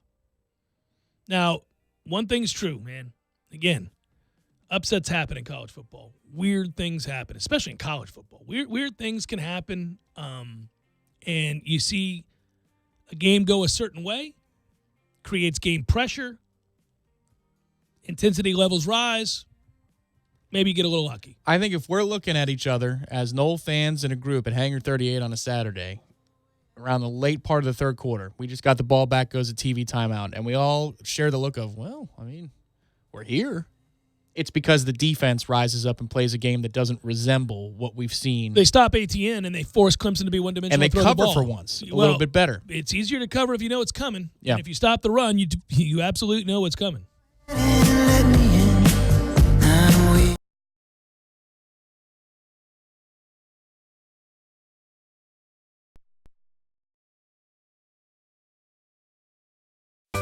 Sorry, boys, I did not have time to pack. We got this. It's right here, guys. We got this. I thought I could handle it. We got this. Moving doesn't have to be a hassle. Call us first at 2 Men in a Truck. No matter the move, home or business, we'll make it a smooth one. I forgot something. We got this. Crispy Applewood smoked bacon, all covered in layers of melted cheese. This tasty triple threat is kind of like an epic no-hands backflip on a wild Mustang while spearing a great white shark. How you got a wild horse out in the middle of the ocean isn't important. What's important is that the new Monster Roast Beef Combo with fries and a Dr. Pepper is only available at Hardee's. Available for a limited time after regular breakfast hours at participating Hardee's. Dr. Pepper is a registered trademark of Dr. Pepper 7-Up, Inc. Hi, Chris Kraft for Kraft Nissan. Last weekend, we had an automotive event for the ages. A lot of people saved money on new car purchases, but something happened along the way. Over the 3 days of our special event, the winning number never walked through the door, and hundreds of packages were handed out, failed to produce the winner as well. So here's what we're going to do. As long as they last, we're going to hand out the remaining packets to customers this weekend. Just like last weekend, you'll get a complimentary vacation package just for showing up. No purchase necessary. And yes, if you are one of the first customers lucky enough to get your very own prize packet, even if you don't match the $3,000 winning numbers, you are still guaranteed to win a prize. And once again, no purchase necessary. With no money down and 0% APR available, you can win money and lower your car payment. The best part, you'll be holding a certificate worth up to $8,000 off the purchase of a new car. Packages are limited. When they're gone, they're gone. So if you're unable to join in the winning last weekend, come out now to Kraft Nissan on Mahan Drive. You might just be the lucky person that is handed the winning package. A Kraft Brothers dealership. You know who thinks all wiper blades are created equal? People who've never been stuck with bad ones. Not you. You know what driving with average wiper blades is really like. Worrying about the rain, squinting through the streak marks, and of course, that tense feeling that comes when you can't see the road. For over 100 years, Trico has manufactured premium wiper blades to give you a clear line of sight in any weather conditions. Because on the road, every moment matters. If you're ready to leave average wiper blades behind, head to your local Firestone Complete Auto Care for a set of premium Trico wiper blades. Trico, seeing you through.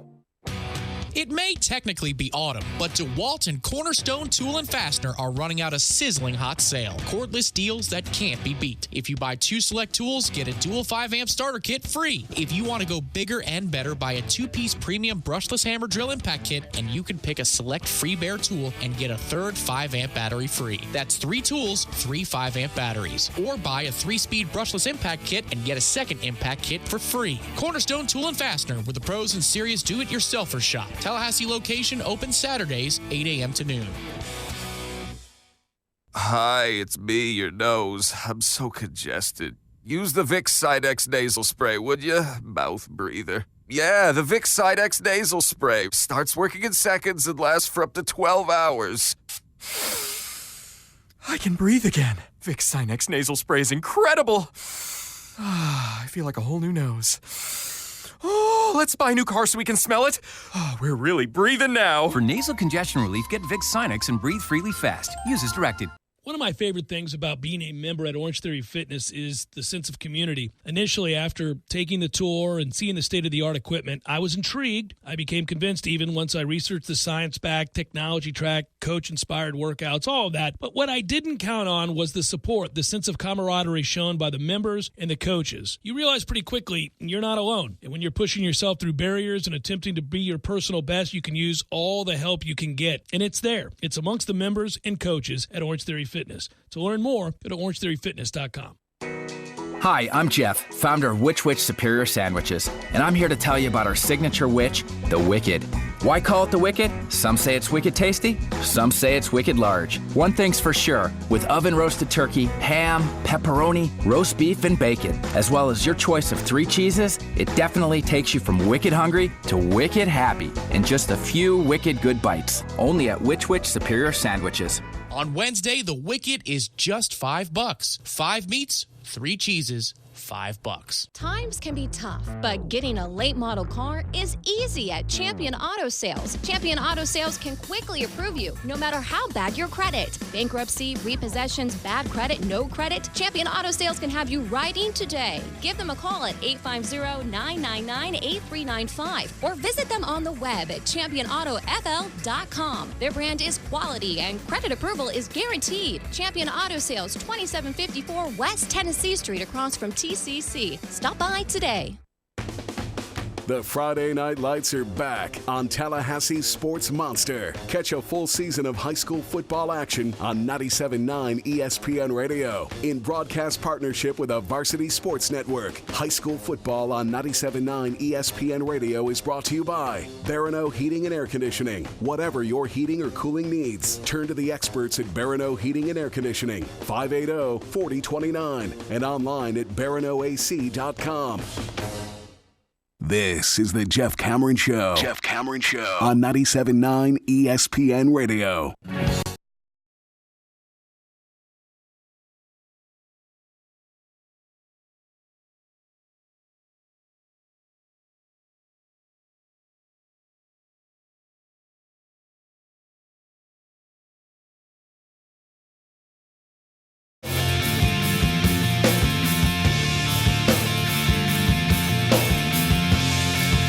All right, let's do this. Let's segue into, because it is a great weekend and can't wait to watch the football and do so with a lot of you guys on Saturday afternoon when the Noles take on Clemson. We'll be at Hangar 38, but let's get to more watching, less washing. Our friends from Watch Around the Clock. Tom, get set, and let's cue this up and go through the TV schedule.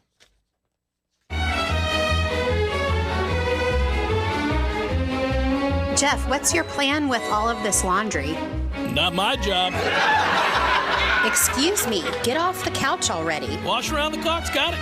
More watching, less washing. Ooh. Best husband ever. Wash Around the Clock, that's the sponsor of More Watching, Less Washing. If you don't know about Wash Around the Clock, you can go to TallahasseeLaundry.com. And check them out. We use the service, and we do so because it's such a time saver and so convenient. Pickup and delivery service at your home or at your office. The ultimate in convenience. Laundry, they do dry cleaning, pressing, whatever it is you need. We bring them in. These big red bags hold a bunch of your laundry. You seal that sucker up, and you say, come pick this up and bring it back to me later in the week, please. They say, we'll be there. And that's how that works. It's done. It's always folded nicely and neatly. Everything is all laid out just the way you'd like it.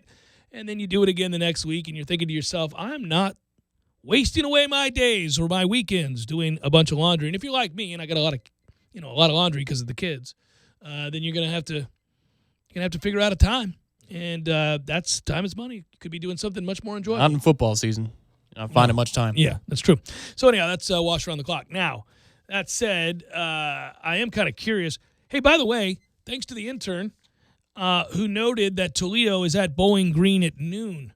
And one of the reasons that I'm happy that he wrote this down is he had a side note because I was curious why he put that in and included that in the notes. It is the battle of the I-75 trophy. Replaced this trophy the I-75 trophy, Toledo and Bowling Green. It replaced the 31-year-old Peace Pipe Trophy. Oh, really? Did you know that they were playing for the Peace Pipe? How about them apples? As long as intern Alex is speaking in facts, that's hilarious. Yeah, that was in 2011 that the I-75 trophy replaced the 31-year-old Peace Pipe Trophy. Anybody out there, I'm not supposed to do this, but I'm going to do it.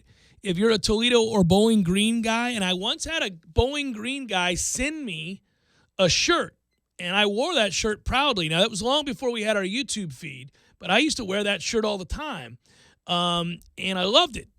Didn't it have the abstract falcon? Wasn't that the thing?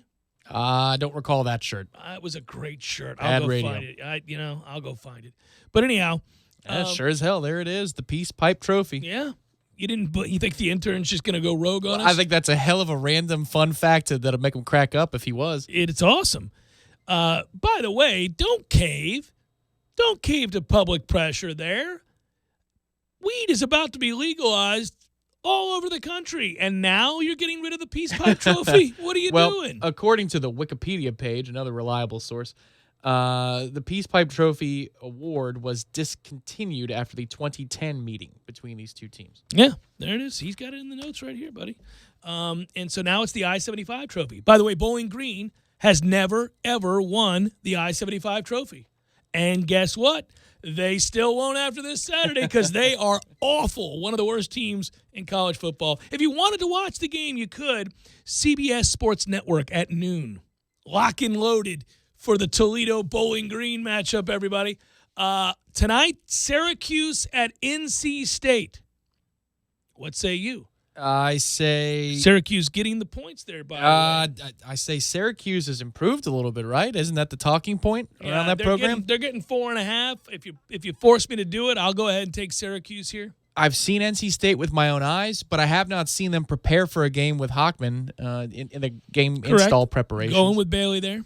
So I'd say no way you give anybody more than 3.5, right? So this is going to be Syracuse. You take the points. Yeah, plus 4.5. You're challenging the Thursday night football gods. You're telling them to bring it on. I'm not afraid saying of you. Outright upset. I'm just saying it's a little too rich to go beyond a field goal either way. Weird game on Friday night, 8 p.m. Miami is giving points to Virginia.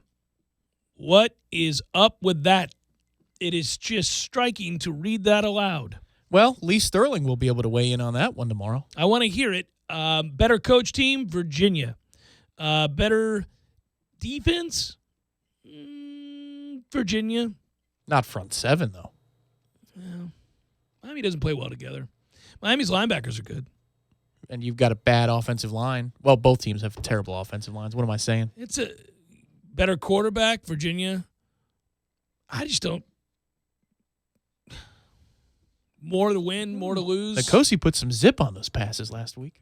51% completion percentage for his career. He's terrible. It's a coin flip. Threw for 4 bills. He's just a bad player. I don't know, man. That's a weird game. Miami's got better players, but they're not better coached. They're not better. It's a weird game. Colorado is getting a lot of points against Oregon on Friday night as well at 10 o'clock. That game's at Oregon. If it were in Colorado, who knows? Could be weird.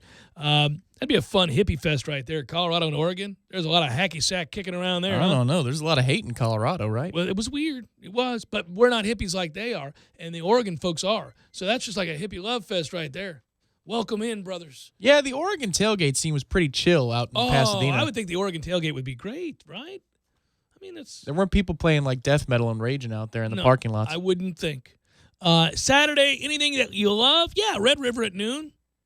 Oklahoma and Tejas. Texas catching a lot of points in this game. I think it's because they're banged up. Anything else as we go down the slate? Yeah, I guess us at 3:30. Hangar 38. We'll see you over there. Come on out for the watch party. Listen, if you need distractions, you've got distractions. Not only do they have a full bar and great food, but they have video games galore, bowling lanes.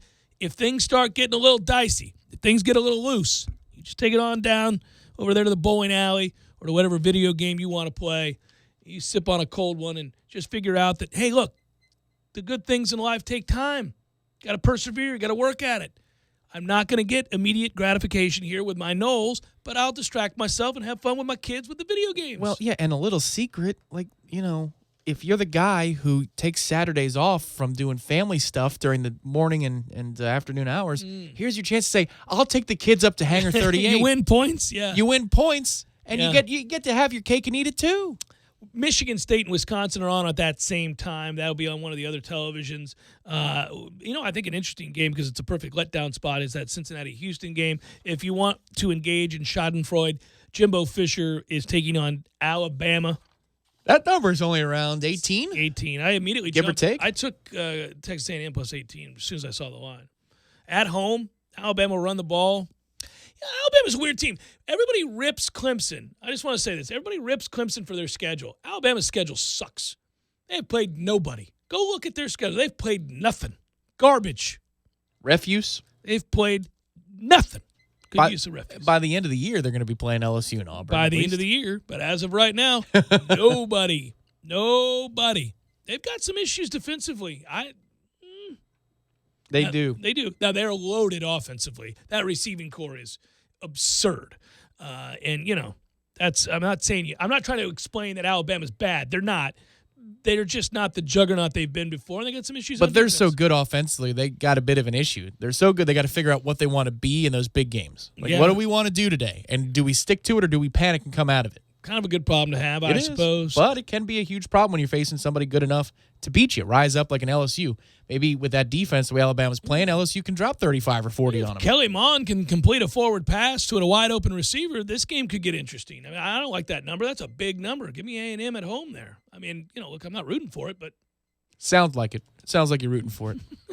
Well, my pocketbook is rooting for it, but emotionally, I'm not rooting for it. Texas Tech Baylor is a good game later on that night. Southern Cal and Notre Dame, Penn State and Iowa, of course, Florida and LSU at 8 p.m. should be a lot of fun.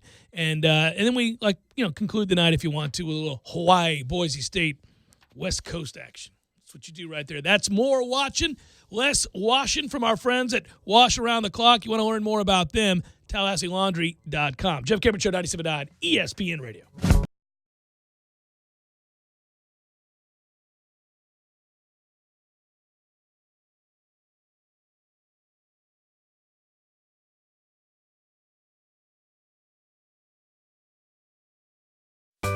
Sorry, boys, I did not have time to pack. We got this. It's right here, guys. We got this. I thought I could handle it. We got this. Moving doesn't have to be a hassle. Call us first at 2 Men and a Truck. No matter the move, home or business, we'll make it a smooth one. I forgot something.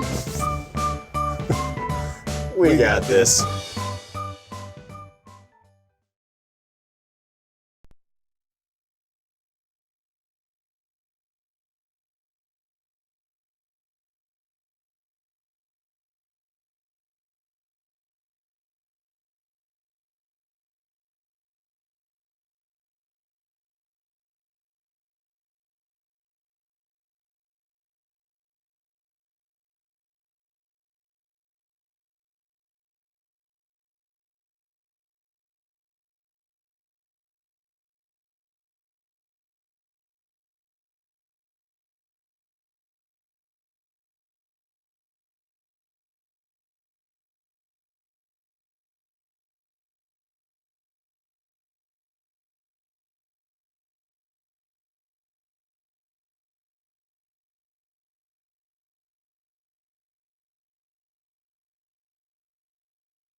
spend a lot of time looking down at the ground, looking down when they pray. Yeah, I thought about you, buddy, today when I got up. Well, I thought about a lot of things. I was getting my day organized, and I said, Tom's going to be happy because he won't be watching this sorry NFL game tonight. He's going to be watching the Lightning in Toronto, and it looks like Mr. Point's going to make his debut here, right? It's an interesting game because obviously Tampa started off slow and they're in that old cliche machine that they need to try harder. But I do think it'll be a more defensively responsible game. And so on a Redemption Thursday, when I see the total is 7, you're like, hey now, well, this might Big be Daddy 4-2 with an empty netter written all over it. Big Daddy. Yeah, we might want to. I'd play the under there.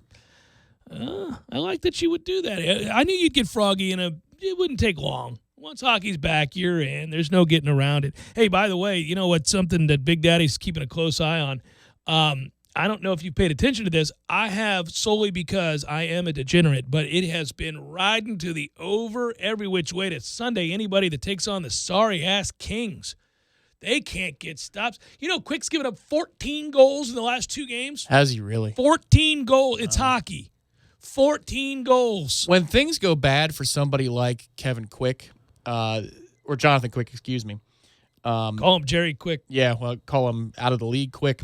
Tommy Tango. They're like Tim Lincecum would be in baseball. They're irregular. Yeah. It's hard to coach them because everything about their style is unorthodox. Dominic Hasek was the same way as a goalie. It's like unorthodox style. Some dudes they go down, they drop down because they're so tall. Some guys like to stand up more. This dude does whatever he wants when his instinct takes over.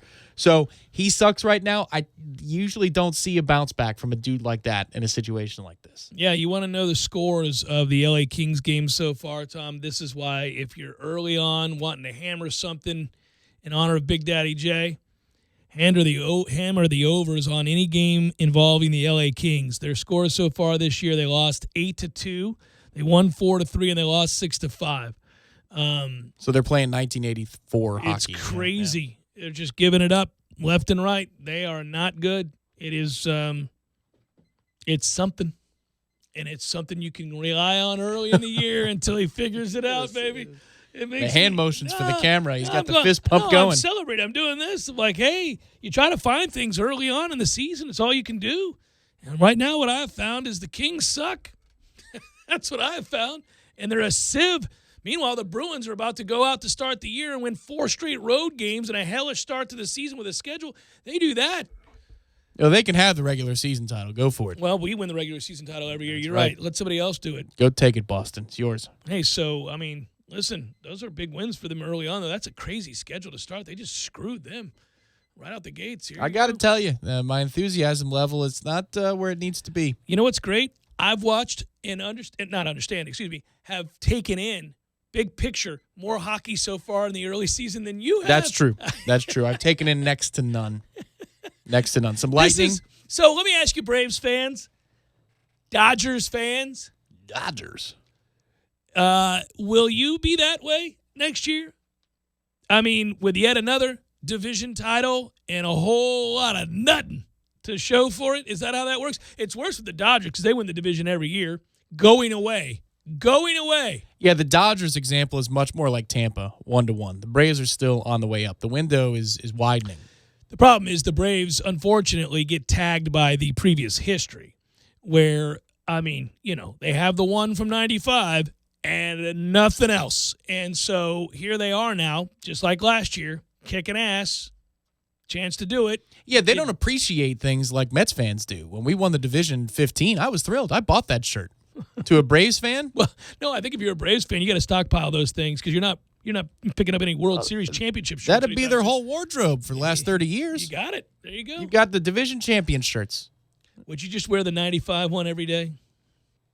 If the Mets win a World Series legitimately in my lifetime, not when I'm 2 days old, then yeah, I'd wear it a lot. I saw it. I'd probably buy 3 of the hats just so I have them. I saw it. I've been around to see the Braves win the championship. The one I saw there. That. Yeah. You barely remember it, though. You were young.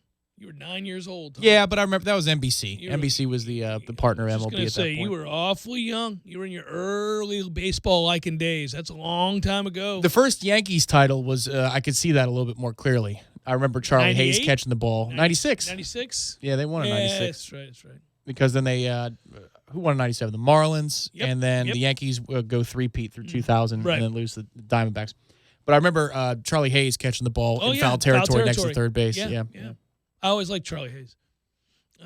He had been around the block. He's a big dude. Old Charlie had been around, and he finally got his due. That was fun. Yeah, no, I just wonder. It's the hardest thing about baseball is it's such a long season, and you can achieve so much, and you can provide so much enjoyment. Listen, the heartache I feel from '98 for the '98 win Pirate team.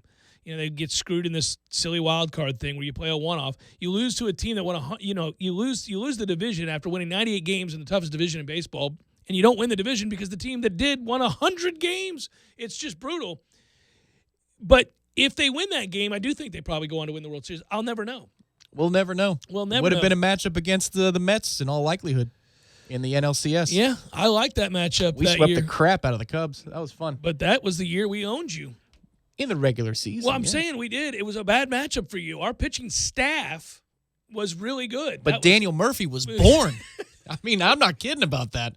That dude was hitting everything. Yeah. Would have been interesting. It was a lot of fun, though, because that was Sports Center every night with Michael Wilbon for an hour talking about how great the Cubs are. Oh, yeah. No, it was fun to watch that kind of pain. What will be interesting tonight, though, and this is where we talk about I saw a guy say this to a Braves fan, and listen, I get it. Schadenfreude's real. We all take pleasure in others' pain, especially when our teams aren't involved. But there is a fundamental misunderstanding in baseball by a select percentage of baseball fans that reveal themselves most notably on Twitter. In that when they accuse the Braves, in this case of, let's say, choking it away, they seem to think that it's a collective mindset as opposed to, how about my man Foltynewicz not going out there and sucking? How about you not go out there and just be terrible and give your team no chance to win a baseball game? So if you're doing that, it's not like you can say that the same level of blame goes across the organization. No, he had the worst time in the world to have his worst start of his career. There's nothing that they said in the dugout before the game that revealed cowardice. It's not like they wanted to go out and play terribly, and the Cardinals had a different mindset and took it to them. Stop it. No, Foltynewicz sucked, and the Braves lost. There it is. That's it. I think that's the AJC front page headline. Yeah, there's no more. It's not like, they didn't want it as much as the Cardinals. There's something systemic that's just wrong with the Braves that's right with the Cardinals. They just care more. No, you're an idiot. That's not true.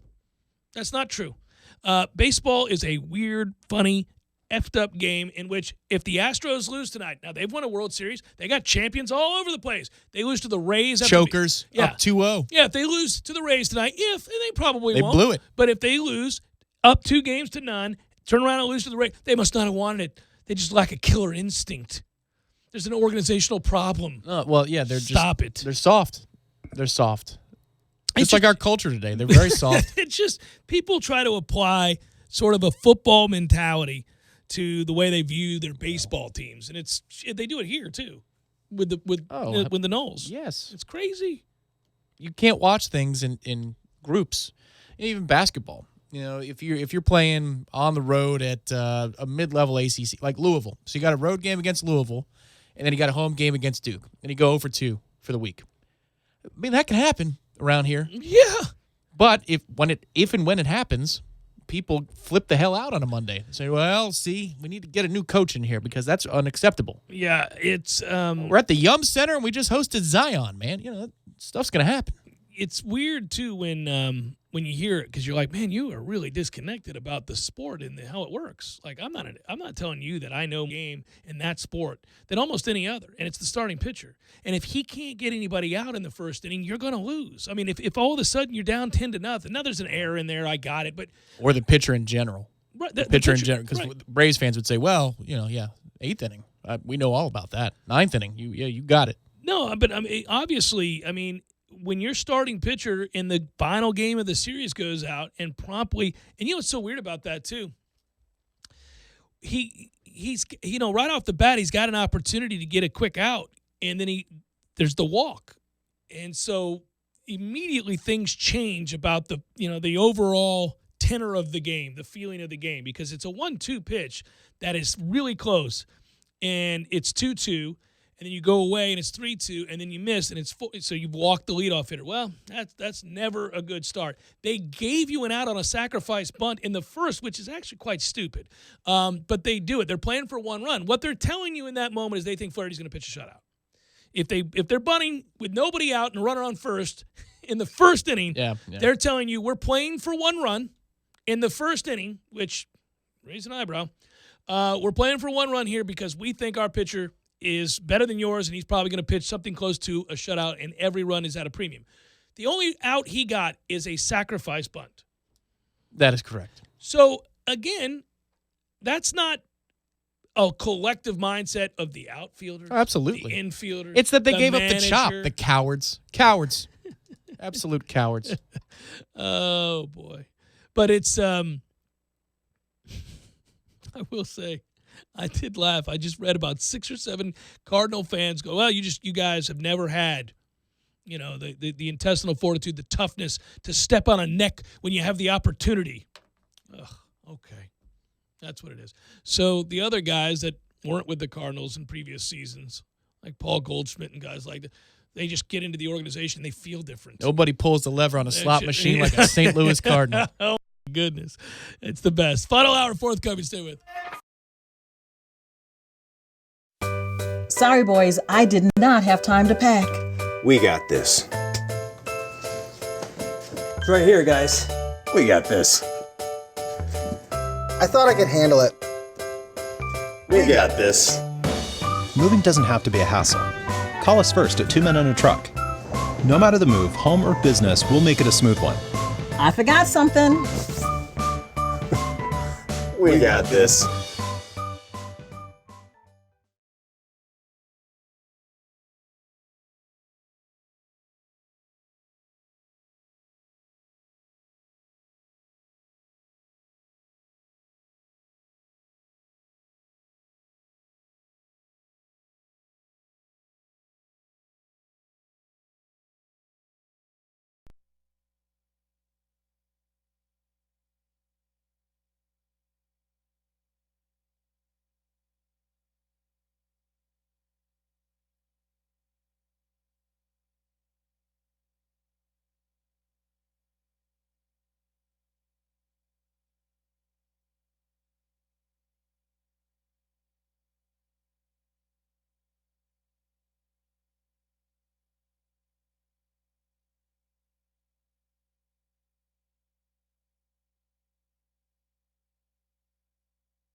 Final hour of the Jeff Cameron Show, at least for today. Thanks for tuning to it, and a fine Redemption Thursday to you and yours. Happy to be here. Glad you're listening. Fun just to do a third hour.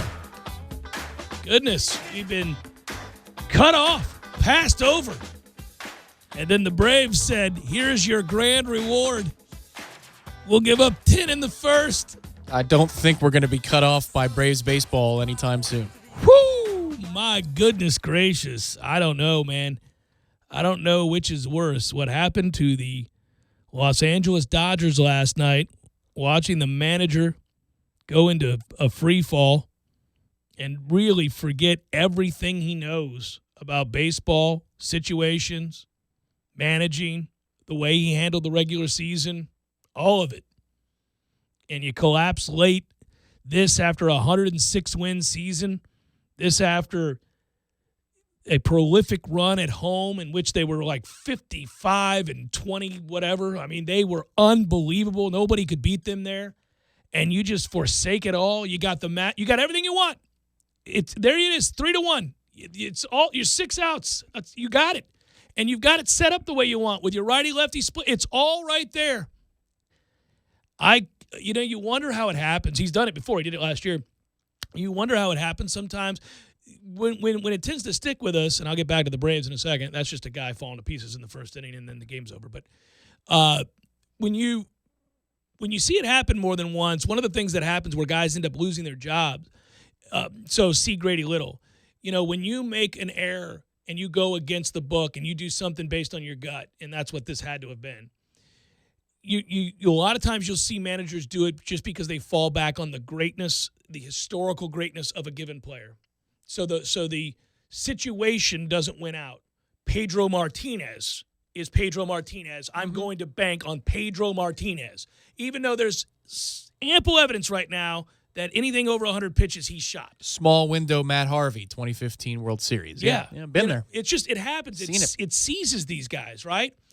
Those guys tend to lose their jobs when it goes south. Ned Yost got away with it. Joe Madden got away with it. Oh, did Joe Madden ever get away with it? Now, Joe Madden tried to lose the World Series and made every poor decision you possibly could and really did not show himself well in the moments of the greatest amounts of pressure. But they won. They won in extra innings, and they survived it, and they brought a title to a place that hadn't seen one in over 100 years. He is an icon of the game and will be forever remembered that way. Do I think Joe Madden's a bad manager? No. Do I think Dave Roberts is a bad manager? No. No, I don't. They went against what they do. And it's a perfect example of the postseason pressures and how it can change people, how that cauldron, how you can just absolutely go against what you would normally do on a random Wednesday night, on a random Tuesday in game number 74. And the Dodgers, Roberts doesn't manage that way during the regular season. Right. Well, I mean, but it's worked in history as well. Madison Bumgarner's performance. Okay, but you got to know what you're going to. You got to know who that guy is. Let's be honest. Clayton Kershaw ain't that guy. Right. And I wonder, again, it's about the expectations that you set for the pitcher, the player themselves. Kershaw gets that out. It's a big moment. That's a huge turning point in his Dodger career. Well, and I felt terrible. And the moment's over. He should not have been out there. Right. He should not have gone back out there. First of all, it was a bad decision to go to him with the runners on base. Why are you doing that? Why are you bringing him in with runners in scoring position? What's that about? He does get out of it. So the result negates whatever reason, okay, good, it happened. But if he comes in and you say, give me this, I just need one out, and he gets effing out. Yeah, and he gets it. Then you're right. He's chipping away at his legacy in a good way at that point. You know what? That looked like a really good out. Oh, let's get you back out there. Oh, no. He's throwing cheese. He's throwing 88 down the heart. And here's the other problem is the matchup dictates you can't let him pitch to Rendon. No. Well, you've got the guys that got them out earlier in the series ready to go. Ready to go. It's all right there.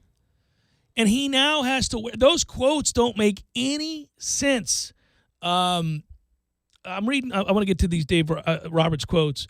First of all, I like Roberts. The way he manages – during the year he gets questioned a lot because he is absolutely beholden to, tethered to advanced metrics, the analytics. They manage the right way during the regular season. He's not one of these guys that's just like, don't give me that. I'm going with my gut. He's not that guy. He's not some old school, I don't understand it. No, he goes by it. That's why they had it set up.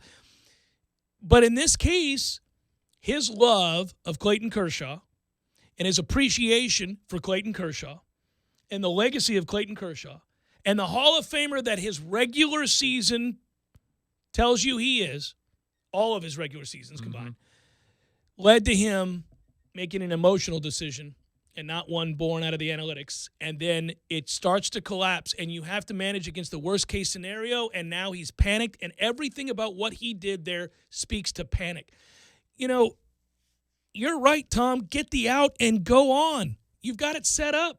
Kenta Maeda, whatever you want to do. Yeah. You can't do that. When that ball is hit out of the yard and it's got nothing on it, I'll grant it's low, Which one? but it's got nothing. Yeah, the first one. You're going to leave him out there now, and you've got a lefty specialist to get Soto, whose only job it is to come in and get Soto. Who's locked in. He's not pulling a Freddie Freeman, right? Yeah. Kolarek is set up. That's what he does. That's why you have him. That's who he gets out. That's all year long. That's the guy. That's the only reason on the roster. And then you let him throw. The only thing I can say is that Could have gone to Pedro Baez. No, that he knew he wasn't going to go to Jansen for the save, so he wanted to save one of those two arms. But it doesn't mean that neither of them gets in the game to pitch to either of those two hitters. He could have gone to Kenta Maeda. That's what I'm saying. So, if you don't want to use Maeda to lead off the inning because you want to save him to get you multiple outs or give you the ninth. Because, think about it. Kenley doesn't even come in until after the Grand Slam, which is stupid. Right, what is that? What's the Joe Kelly? What are we doing? What, Joe effing Kelly? And I'm sure a Dodger fan goes, well, of course, it's Howie Kendrick. My God. Yeah. And by the way, good on you, Howie Kendrick. He had arguably had the worst series any human being's ever had, just kicking the ball over the lot. Ball's right at him. Woo! Like he's not even a major leaguer. Then bam. That's why he's playing. You see his ops this year? Has never had a season even close to what he's doing this year in his mid-30s. Interesting. Here's the Roberts quote. I felt good about Clayton right there. Well, I don't even know what that means, but all right. Eaton, when you got Rendon and Soto, so I felt that I liked Clayton. He threw, I don't know what it was, a couple of pitches, and we had Clayton ready for whatever we needed today. So for Maeda to go through Soto, Kenta in this role, we really liked him against the right-hander. And the success, I'm reading his quote now, verbatim. And the success that Clayton's had against Soto with a 2-run lead, I'll take Clayton any day of the week. I just think it's one of those situations where it was easy for me to go get Clayton with the low pitches to hit Rendon and to go out there and try to get Soto and to have Kenta behind him. That was my thought, and not have Kenta try to go through Soto. Okay, so we're going to unpack a little bit of this. Yeah, good luck. Yeah, so, and thankfully several people. Jaws of life. Yeah, I know. That's well played. Jeff Passan did a pretty good job along with several other writers. And if you go ahead and piece this together, you kind of come up with the conclusion here. First of all, Kershaw's home run rate spiked to a career worst this year because he's lost a ton of velocity. So he gives up a lot of home runs. So the idea of just bringing him in because you like him, I don't know what that even he's means. not blowing it past anybody. No, he's not throwing it past. He's not missing bats that way. Rendon, both this year and historically, hits left-handed pitchers better than right-handers by a lot. So right off the bat, what are you talking about? Okay, we got a guy who's given up more home runs than he's ever given up in his career, and Rendon doesn't suck and can't wait to hit against him. Well, and he said 2-run lead against Soto. Well, he's making an assumption about the out that was not gotten. Right. So now you can go pull him. But you have time. Yeah. See, when the ball leaves the yard, you have time to go get somebody make a else. decision. Yeah. It's not like you went, oh, no, this is going south. It's what do we do? It's a minimum. He's got to face Soto now. I'm screwed. You have time to walk up the steps onto the field, across the foul line, up to the mound, and say, give me the damn ball. The idea of liking Kershaw against Soto with a 2-run lead, you can argue, is okay. It wasn't because, he had just given up the home run. That's what I'm saying. And they had a 1-run lead in the left-hander in Kolarek. That's the guy I was talking about, who had struck out Soto twice in the series already in the 2 times that he had faced him. It's why he's on the roster. It's why he's there. So did you hear Kershaw not Kershaw? I Kirkjian. actually have a lot of respect for Kershaw after what he said. Yes, he took it like a pro. Kirkjian this morning on Go Look and Wingo. Did he laugh? Enumerating the stats. You know, he said in Kershaw's career he's thrown 30,000 plus pitches. Yeah. Right? Never given up back-to-back home runs. Nope. I knew that, yeah. Twice in the postseason, though, it's happened to him. Well, and he's also blown 2 4-run leads in the World Series. And, I mean, bless his heart. And listen, you know what's bizarre, too? So you bring in so Maeda comes in, replaces Kershaw, and cruises through the inning because, of course, and he was available. But in addition to that, you bring in Joe freaking Kelly. Now, granted, Kelly shocks the world and works a perfect ninth. And you're like, I would have run for the hills. We got away with it. Yeah, Kelly got us out of the ninth. But then you go to him in the 10th, and, you know, this guy has pitched 1 inning. He's not pitched more than 1 inning since August 24th. It's his time. It was his time. Just felt it was his time. Now go to the other. There's no need for me to spend a lot of time on the Braves. That is a unbelievable choke job. It's not game 5. It's game 4. You can't lose game 4, man. You had the game 1, runner at second, nobody out. You couldn't get him home, you know, after they'd blown the lead. Yeah. You got to get that run in. You got to win Acuna's that game. double. It's a ground rule double. Yeah. It's over. You got it. You've got it made. You get a little flare pop up. So they lose that game, and we all knew what was going to happen yesterday. Braves fans knew it too. They did. I brought it up. Corey knew it, yeah. We all did. We all knew it. I said, are you ready to get housed by the Cardinals today? When you lost game 4. You did? I didn't know. Wow. Yeah, I walked in the room to Corey on Tuesday. Oh, you ready to get housed? I mean, everybody knew what was going to happen there. Try to put on a brave face for the Braves because we carry them, but... I'm still sitting here, and we got the game on in the background. Matthew and I are talking after the show's over. And, I don't know, maybe 8-10 minutes go by.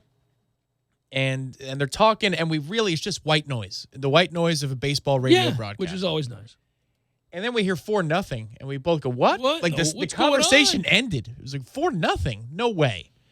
We didn't hear that right. So we pull it up on the computer over. Even though we have the radio broadcast on in the studio, we go to the website to see if that's the score, and it said 2-0 and then ball in play, and, you know, now it's 4-0.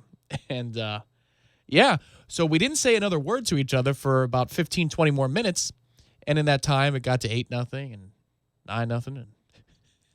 And you just hate to see it. As a Philly fan and a Met fan on this side of the glass, you hate to hear it. Well, and as a Pirates fan, I have no love lost for the Braves, but I have to admit I hate the Cardinals just as much because things always work out for them, so I'm kind of just like, okay. Listen, I can make fun of the Braves all the while knowing my team's not in it. That's fine. But it's much easier when your team's not in it and they're not getting pounded by 10 runs in the first inning, which no team in the history of Major League Baseball in a postseason game have ever given up 10 runs in 1 inning. Nobody in the first inning, I should say. 150-year-old person here defying logic. They wouldn't know what that feels like. No, never They could happened. be a fan of any team ever. Yeah, it's never happened. Only to the Braves. I thought you were going to go with 10. I could. There's 7 more.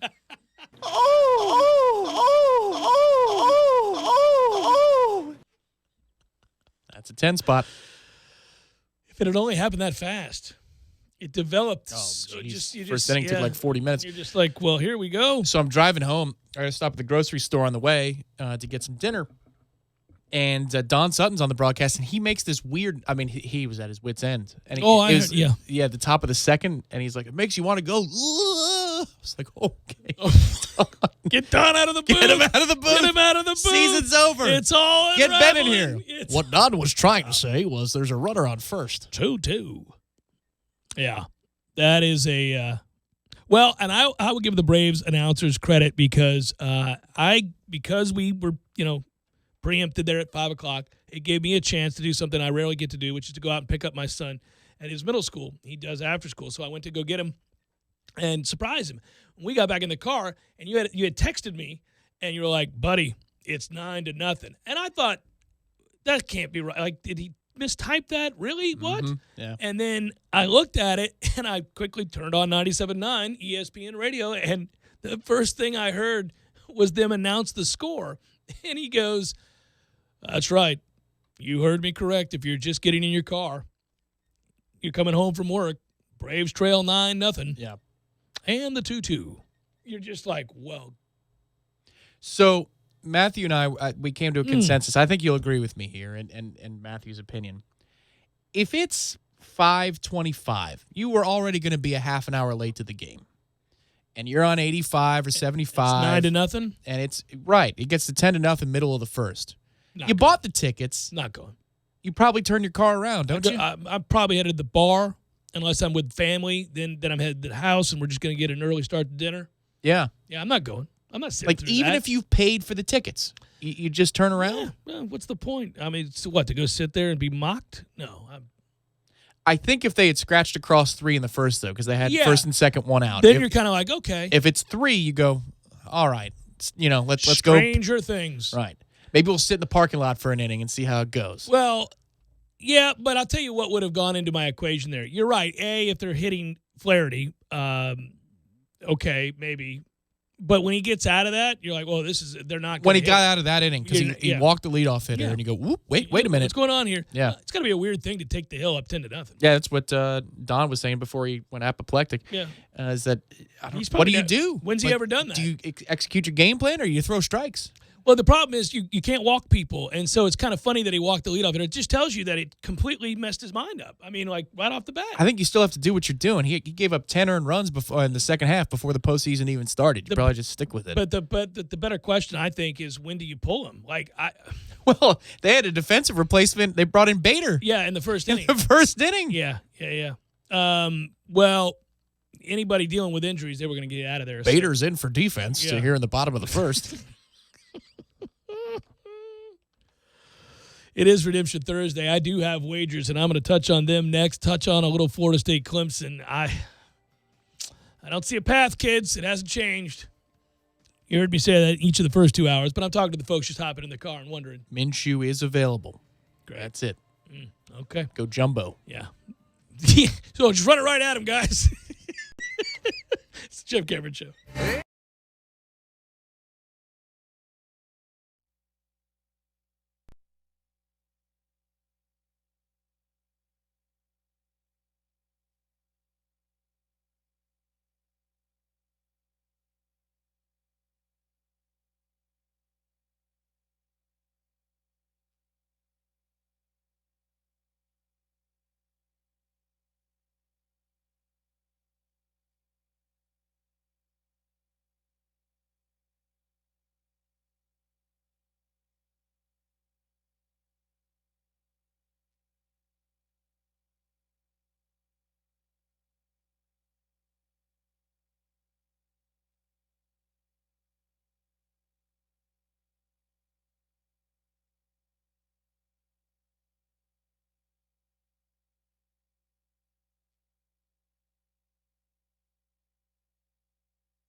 Well, I always have to pick our game when I do Redemption Thursday wagers. And I went through a lot of things that made me upset about the prospects of this football game even being played. Before I get to us, here you go. Wagers, Redemption Thursday. Navy and a pick'em against Tulsa. Navy's good this year. I like this Navy team. Give me Navy in the pick'em. Yeah. It's going to be an interesting game in December. Yeah, they're good. They struggled last year. They're a good team this year, and they've helped yours truly out. Let's go, Navy. If we're going to be local, we got to figure out if we're going to be local this year. But if we are local, then we need to lock down an Army-Navy watch party. I'm down with that. Always one of the great games, and I love it when they get snow. When they get the snow, something about those uniforms just really stand out. It's perfect. Duke minus 17.5 against Georgia Tech. These days, anybody against Georgia Tech, wow. I can feel it all the way down in my plums. Well, the thing about Georgia Tech, we knew it was going to be a long year, first-year coach coming in, and a good one, but he is, trying to revamp everything they do. He's got option players. He doesn't run the option. I mean, it's got to be the toughest thing in the world to just wear this beating until you can get your guys in there. But he's got players recruited to the old system playing the new system, and it ain't working. I believe that was the team motto on the T-shirt. Wear this beaten. 2019 Yellow Jackets football. Yeah, buckle up. Maryland minus 3.5 against Purdue. This is how bad things have gotten for Purdue with their backup quarterback and all the injuries they've had. I'm taking Maryland on the road at Purdue, given 3.5, and Maryland is on their backup quarterback. That's how bad things have gotten for Purdue. I can feel it all the way down in my plums. I've got Arizona State minus 1 against Washington State. I'm counting on both a good Arizona State defense, which it has been, and B, Washington State is in they're in a mess. They're off state of disarray. Yeah, I was trying to think of disarray. Good Lord. Their defensive coordinator just quit, and then Leach ripped him publicly after he quit. We're fat and slow. That's what he said, right? He said that about his players. Yeah. And then he said about the defensive coordinator quitting, well, good, we're better off without him. I'm like, Jesus. Let's go, guys. So I think they've got some issues. I'm going to take Arizona State here and give the 1. BYU is injury-riddled also, and they're to their backup quarterback, and things have gone awry since their early season successes against Tennessee and Southern Cal, lest we forget. They're now 2-3, I think. Things are not looking up for them at all. And I'll take USF at home getting 6.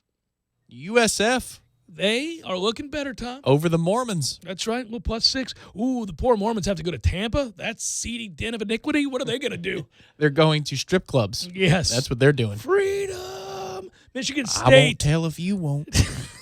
I'll drink a soda, too. We'll get wild. Michigan State +2. What are we, redneck Mormons? Michigan State +10.5 against Wisconsin. You got any of that caffeinated sarsaparilla? And that lady can bring it to me. That's all I want. That's all. That's enough for today. Yeah. Okay. Tomorrow, Michigan State +10.5 against Wisconsin. I like Michigan State getting the 10.5. That's defense. They do play good defense. Wisconsin will run the ball. The game will be shortened. They'll hang in there. Notre Dame -10.5 against Southern Cal. Give me Notre Dame to blow out Southern Cal. Give me Penn State -3.5 on the road against Iowa. Tom, that's only a 4:30 game. It's like or a 3:30 game, whatever it is. 3:30. Right? That's it. Well, double check. I'll double check. Oh, hold on, I may have that wrong. Maybe I got it wrong. Is that 7:30? That could it's be. 7:30. It's 7:30. 7:30. All right. Yeah. 4:30 Pacific. You must be on a Pacific. I could have been on a website. Yeah. It might have been. You're right. Yeah, but 7:30 is not late. 7:30 is. I was gonna say because 4:30 is not even really an Eastern window. No, you're right. You're right. So it's a 7:30 game. I'm not worried about it. It's probably an ACC network window. I don't like Iowa's offense, to say the least. Yeah, well. And I really like Penn State's defense. Marry those two. Give me Penn State on the road. Give the 3.5. Florida State +27 against Clemson. Here's how I arrived at the number. That's the number Vegas gave. But I took the Noles, and here's why. They cover in garbage time. I think they're getting blown out at halftime. Clemson will sub out a lot of their guys. They do that anyhow. And then we'll get fat a little bit in the second half and make this thing look a little bit better than we did certainly a year ago. +27. +27. So you're not taking Florida State on the money line, huh? Definitely not. Oklahoma minus 10.5 against Texas. I didn't realize until I researched this morning just how banged up Texas' defense is. Really missing some key guys in a game where you're going against an offensive juggernaut. I know it's Red River, but give me the Sooners minus 10.5 here. It is plus 1,300. I mean, would that interest you to put 10 bones down on us? Yeah. No. It's just throwing $10 out a window. Okay. You got no chance. And I did do an NFL game as a bonus. I took Philadelphia plus 3 against the Vikings. I'm going to pull Lee Sterling. Wrong team's favored. Why is Minnesota favored in that football game? I'm uncertain about. Why is who favored? Minnesota. Football. Minnesota. So I've got Vegas Insider up, and UMass, Walt Bell's UMass, is one of the worst teams in football. One of the 3 worst: Bowling Green, UMass, and Rutgers. And they scored a couple of touchdowns early on in the season, and I remember people on Twitter saying, "Oh, we fired the wrong guy." They are plus 2,000 on the money line against Louisiana Tech this weekend. It's the mighty La Tech. La Tech. That's right. That's what gets you plus 2,000 is UMass against La Tech. Hey, I mentioned it last hour when we did more watching, more watching, less washing. That's Less correct. washing. Less washing. All that. We did it right. Fewer watching. You want to have fun watching a game? 10:15 p.m. ESPN2, little Hawaii plus 13 against Boise State. Okay. Boise State is currently ranked 14th in the country. Had that team beat. Goodness gracious. No, it helps our strength of record. Is that what it is? Yeah. I get mad, man. It is weird. You can convince yourself of whatever you want. I look at that schedule and I think, you beat Boise, you're ranked right now. Your lone loss is by 7 on the road against Virginia. Against a ranked Virginia team. You'd be ranked right now. Yeah. Win one of those 2. I guess. I mean, there's a whole lot of sorry out there through 5 games. There is a whole lot of sorry out there. Keep it together, boys. It's about the Wake Forest game. Play hard, play smart, play in a way that that tells you that we're better. Okay, that shows you that we're better. Do that, please. Is that Coach Cameron's pregame speech? No, I'm going to lie to myself and them about what I think is possible in that game. But give yourself a damn fighting chance to make this look like a competitive football game into the second half. I think they can do that much. Yeah, I think Clemson's going to have whatever they want. I really don't know that we're equipped to stop anything they do. I don't know how healthy Trevor Lawrence is. Apparently, he was alleged to have had a shoulder injury going back to that Texas A&M game, and that maybe has led to some of the inconsistency in the passing game. He still runs like he's healthy, and he's running a lot more than he did last year. Yeah. Their run success rate against our defensive success rate against the run on standard downs, it ain't good. Levitt's had time. I like it, Tom. I like it. You fight, baby. You get to keep it within 10. Bites 10? No. No. Oh, at halftime. Second quarter, early third quarter. Okay. And you're like, all right. Well, whatever happens. Well, weird things can happen in the game of football, Tom. Weather, turn the football over, big special teams play. Got the dropsies. Next thing you know, a little bit of game pressure seeps in. Woo! Here comes the upset.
tempted to let that play, man. It's a great record, start to finish. By the way, you know, you and I have never talked about this, but my very favorite, well, probably tied for first, of the holiday specials, cartoons, and all that, is starting to run now. And it's the Charlie Brown, the Peanuts pumpkin. Yeah, the great pumpkin thing. Yeah. I love it. That's my favorite. I crack up at that one. Primarily because I really laugh at the ghosts when they're all dressed. They're classic white sheets with the cutout eyes, and they're hilarious. Of the drawings of them. Sure. The chunky little kids kind of going, ooh, makes me laugh. It's great. I love that one. You know, Peanuts holds up. It does, but I don't go out of my way to go see it. If it's on, then yeah, if you're flipping around, it'll stay on for a couple of minutes. Yeah, it makes you smile. Yeah. I think the best special for me, not a movie, but like a TV special, is the Emmett Otter's Jug Band. It's incredible. I love Emmett Otter's Jug Band. I do too, and I still like the old Rudolph one. I mean, I still like a lot of the. There's also a great South Park where the kids and Jesus team up to bust Santa. I think he's in Iraq. I forget where he is, but he's being detained as a prisoner of war. How great is that? All right, so what we have coming up here as we round out the program is my man Rory Chirac is not coming up today. That's going to be tomorrow. Can't wait to throw it to him. That just hit me that it's Thursday. It's not Friday. Really felt like a Friday today. We had so much fun. I get juiced for Redemption Thursdays. My apologies. But instead, another great show. We have so many. I get them confused. Yeah, well, Coach Andy Warner is a Tallahassee tradition at this. He is, and he's fun to listen to, and he always has the guest on that I like that they disagree oftentimes. So Dave Durr, Dave Durr. I don't know Dave. We all the soccer guys, yes. Yeah. He sounds just like Tom Brady. If you listen to Tom Brady's interviews on WEEI every week, that are completely dry and meaningless, but they do it for status and probably to sell whatever his TB12 method stuff is. Yeah. They sound almost identical. Next week, I'll get a couple of clips so you can hear it, yeah. Dave Durr talking and then Tom Brady talking on the phone. It's uncanny. Soccer guys next, and then high school football. How about them apples? Followed up by... we may catch the end of the baseball baseball game. game. Got any chance to catch the monumental upset of the Houston Astros? I mean, if it's like an 8-6 game, then there's a chance. But it's Leon Lincoln tonight, and that's why we're bringing it on a special Thursday. So we have football tomorrow as well. Leon Lincoln for that ass. It's a back-to-back high school football week for us, but you can't ignore that one. If it's potentially available to you, you pick up Leon and Lincoln. Absolutely. I think you absolutely do. Real quick, let's check this. I'm kind of curious because what a snooze fest. And they got weather. They got weather for tonight's game between, well, we all got weather, but I'm talking about inclement weather for New England and the Giants. And I something tells me, let's see, I think there's probably a change number there. The reason I bring it up is that I have a little side fun for us here. I think it should be a fun matchup because you don't ever want to bet. Obviously, you got winner here is New England. Everybody knows that. But what you want to do is look for two different numbers. First of all, the total. And then later on, I think you want to look at team totals. So I got a little something in honor of our friends at Jerry's Cigar. You want to play it up? This is a Big Daddy moment? Absolutely. So we're going to call this Big Daddy Jerry's? Isn't Big Daddy, instead of Big Daddy J? Big Daddy Jerry's cigar pick? I don't know. You know, mix it Jerry's got to buy Big Daddy J for at least a full year before we give them the Big Daddy status. Come on now. Right. So Jerry's has bought Big Daddy and all things late in the show, all things picks related. This ain't on the card necessarily. It might be on the card, got to tell you. You got to go find this. Cue it up. Hey, Big Daddy, having some Red Russians tonight? We'll know in about 47 seconds. Into an open wing. It's picked up by Dowdy, an empty net. He scores. Hot damn, Big Daddy's done it again. Red Russians all around, Teddy. All right, Big Daddy.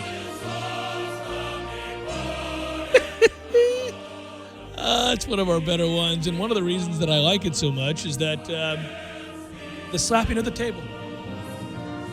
Emphatic. Red Russians all around. That's right. Yeah. You got a crowd around you, a crowd of about 3, but they're in on it. And they're loyal, and they're ready to go, and they want their Red Russians. All right. Hey, as an aside, you want to have fun with a Thursday night football game in which we've got crazy wind 100% guarantee rain. Your boy had to be in on the forecast for this. He had to love Kevin, it. yeah. I mean, this will affect your fantasy. This will affect it all. Giants are catching 17. They could be catching 100. It won't matter. You know the Patriots have given up 10 points total in the first half this year, all season. I mean, it's mid-October, Tom. Okay, the hunt for mid-October. Here is a stat for you that was staggering. I saw this on the Twitter timeline yesterday. I can't say I went and researched it myself.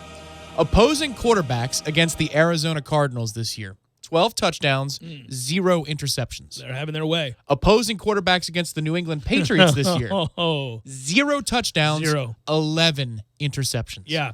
I think I saw when I was doing my numbers yesterday, the Patriots are averaging giving up 6 points a game. In an era of offense, and in that's a league after that's built around the Jets backdoor him, but that's because of a special teams muff punt return for a touchdown and a backup pick six. Yeah. No. They had no. It's unbelievable.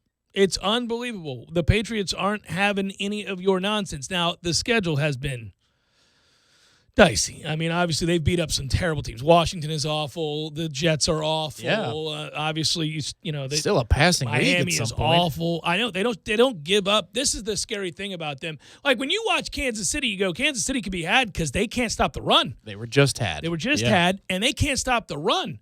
And I feel like teams will play keep away if they can run the ball at all. Just like keep it out of Patrick Mahomes' hands and put a premium on those possessions for Kansas City. Like, hey, Patrick, I know you're awesome. You better score every time you have the ball because you're not going to touch it. We're running the ball. We're having 8-minute drives out here. We're not having it because I don't want to see you.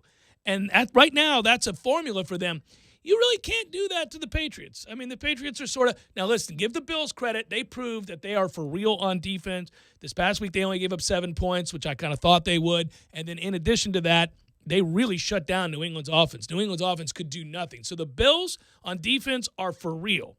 But how many teams are the Bills on defense? The Patriots stop everybody, and they're going to score against 90% of the teams in this league. They're the more complete team right now. They're not as dynamic. When Kansas City's got it rolling, it's something to see. But you're going to tell me in cold weather in a playoff game? Yeah, I know it's going against the grain here, but I think the Patriots are the most complete team in the National Football League. No, I'm just saying. That's the debate is between Kansas City and New England. Oh, but I don't. If you're talking about the complete team, that's what I'm saying. New England. I didn't say it in the sense of pointing out the obvious. It's that people want to say, well, right now, who would you take? Well, there's only 2 teams you're going to take in the AFC. Yeah. Kansas City or New England. You're taking New England. Sure. You get stops. There's a chance that Kansas City could rise up, score 40, and or even 35 and make a game of it. But if you're going with percentage chances, a 60% chance New England comes out of that with a win? Yeah, you're definitely taking at least. All right, so here's what I wanted to tell you, what I was going to do. Team totals is where the action is tonight. Much more fun. A little side action for you guys. Thanks to our friends at Jerry's Cigars. Even if you don't care about betting the total or you don't care about giving the 17 and you're thinking, Jeff, inclement weather, I don't even know. Do the Giants. It's an actual wager. You can find it most places. Do the Giants. All right. Over under score 13.5. Okay. I'm going under. You're the going pick under. is under. We're going under all day long. No flukes unless the Giants get a special teams touchdown or a pick six. Short field because of soggy conditions. Something crazy. Unless that happens, can the Giants, with all their injuries that they have going against this Patriots team. Saquon, Ingram, Shepard, all out. All out. They got nothing. They got nothing. Golden Tate, that's what they got. They got nothing. Golden Tate and As Gallman. I said, they got nothing. And Gallman's not a threat to New England. So he's a serviceable back in the league, really good college player, really tough, but no breakaway speed. There's nothing. It's not like he's going to break one and be out the gate. He's not going very far. We're taking the Patriots to hold the Giants to under 13.5 points. Team total. Hot damn. Big Daddy's done it again.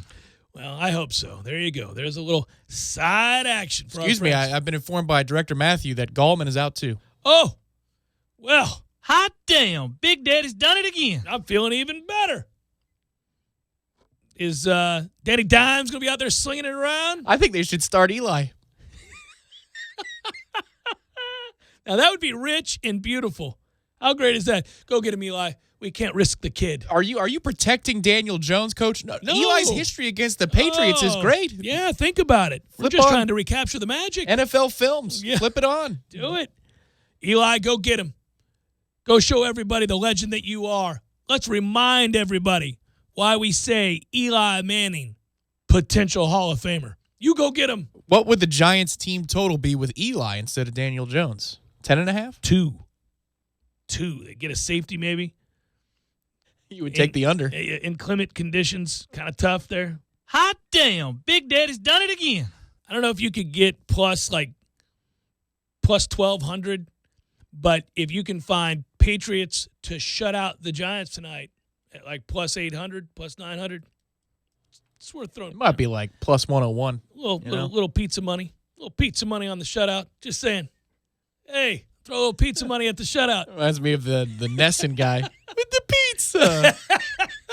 No, I'm serious. He got thrown out of the park for ruining a good slice of pepperoni. I'm just telling you, if you can find that one, I would. It's not too many times you're going to pick a shutout in an NFL football game because the rules are against it. But with the way things are set up. But tonight, little pizza money at the shutout. It'd be kind of fun. If we give up any points, it'll be gassers. All Tuesday, Wednesday. Weirdest sideline here, by the way, in the NFL. I'll throw it to you. I'm kind of curious. I'm really shocked by this. Why are the Jacksonville Jaguars favored over the New Orleans Saints? That game, I don't care that it's played in Jacksonville. There's no home field advantage in Jacksonville. They're favored over the Saints. They are.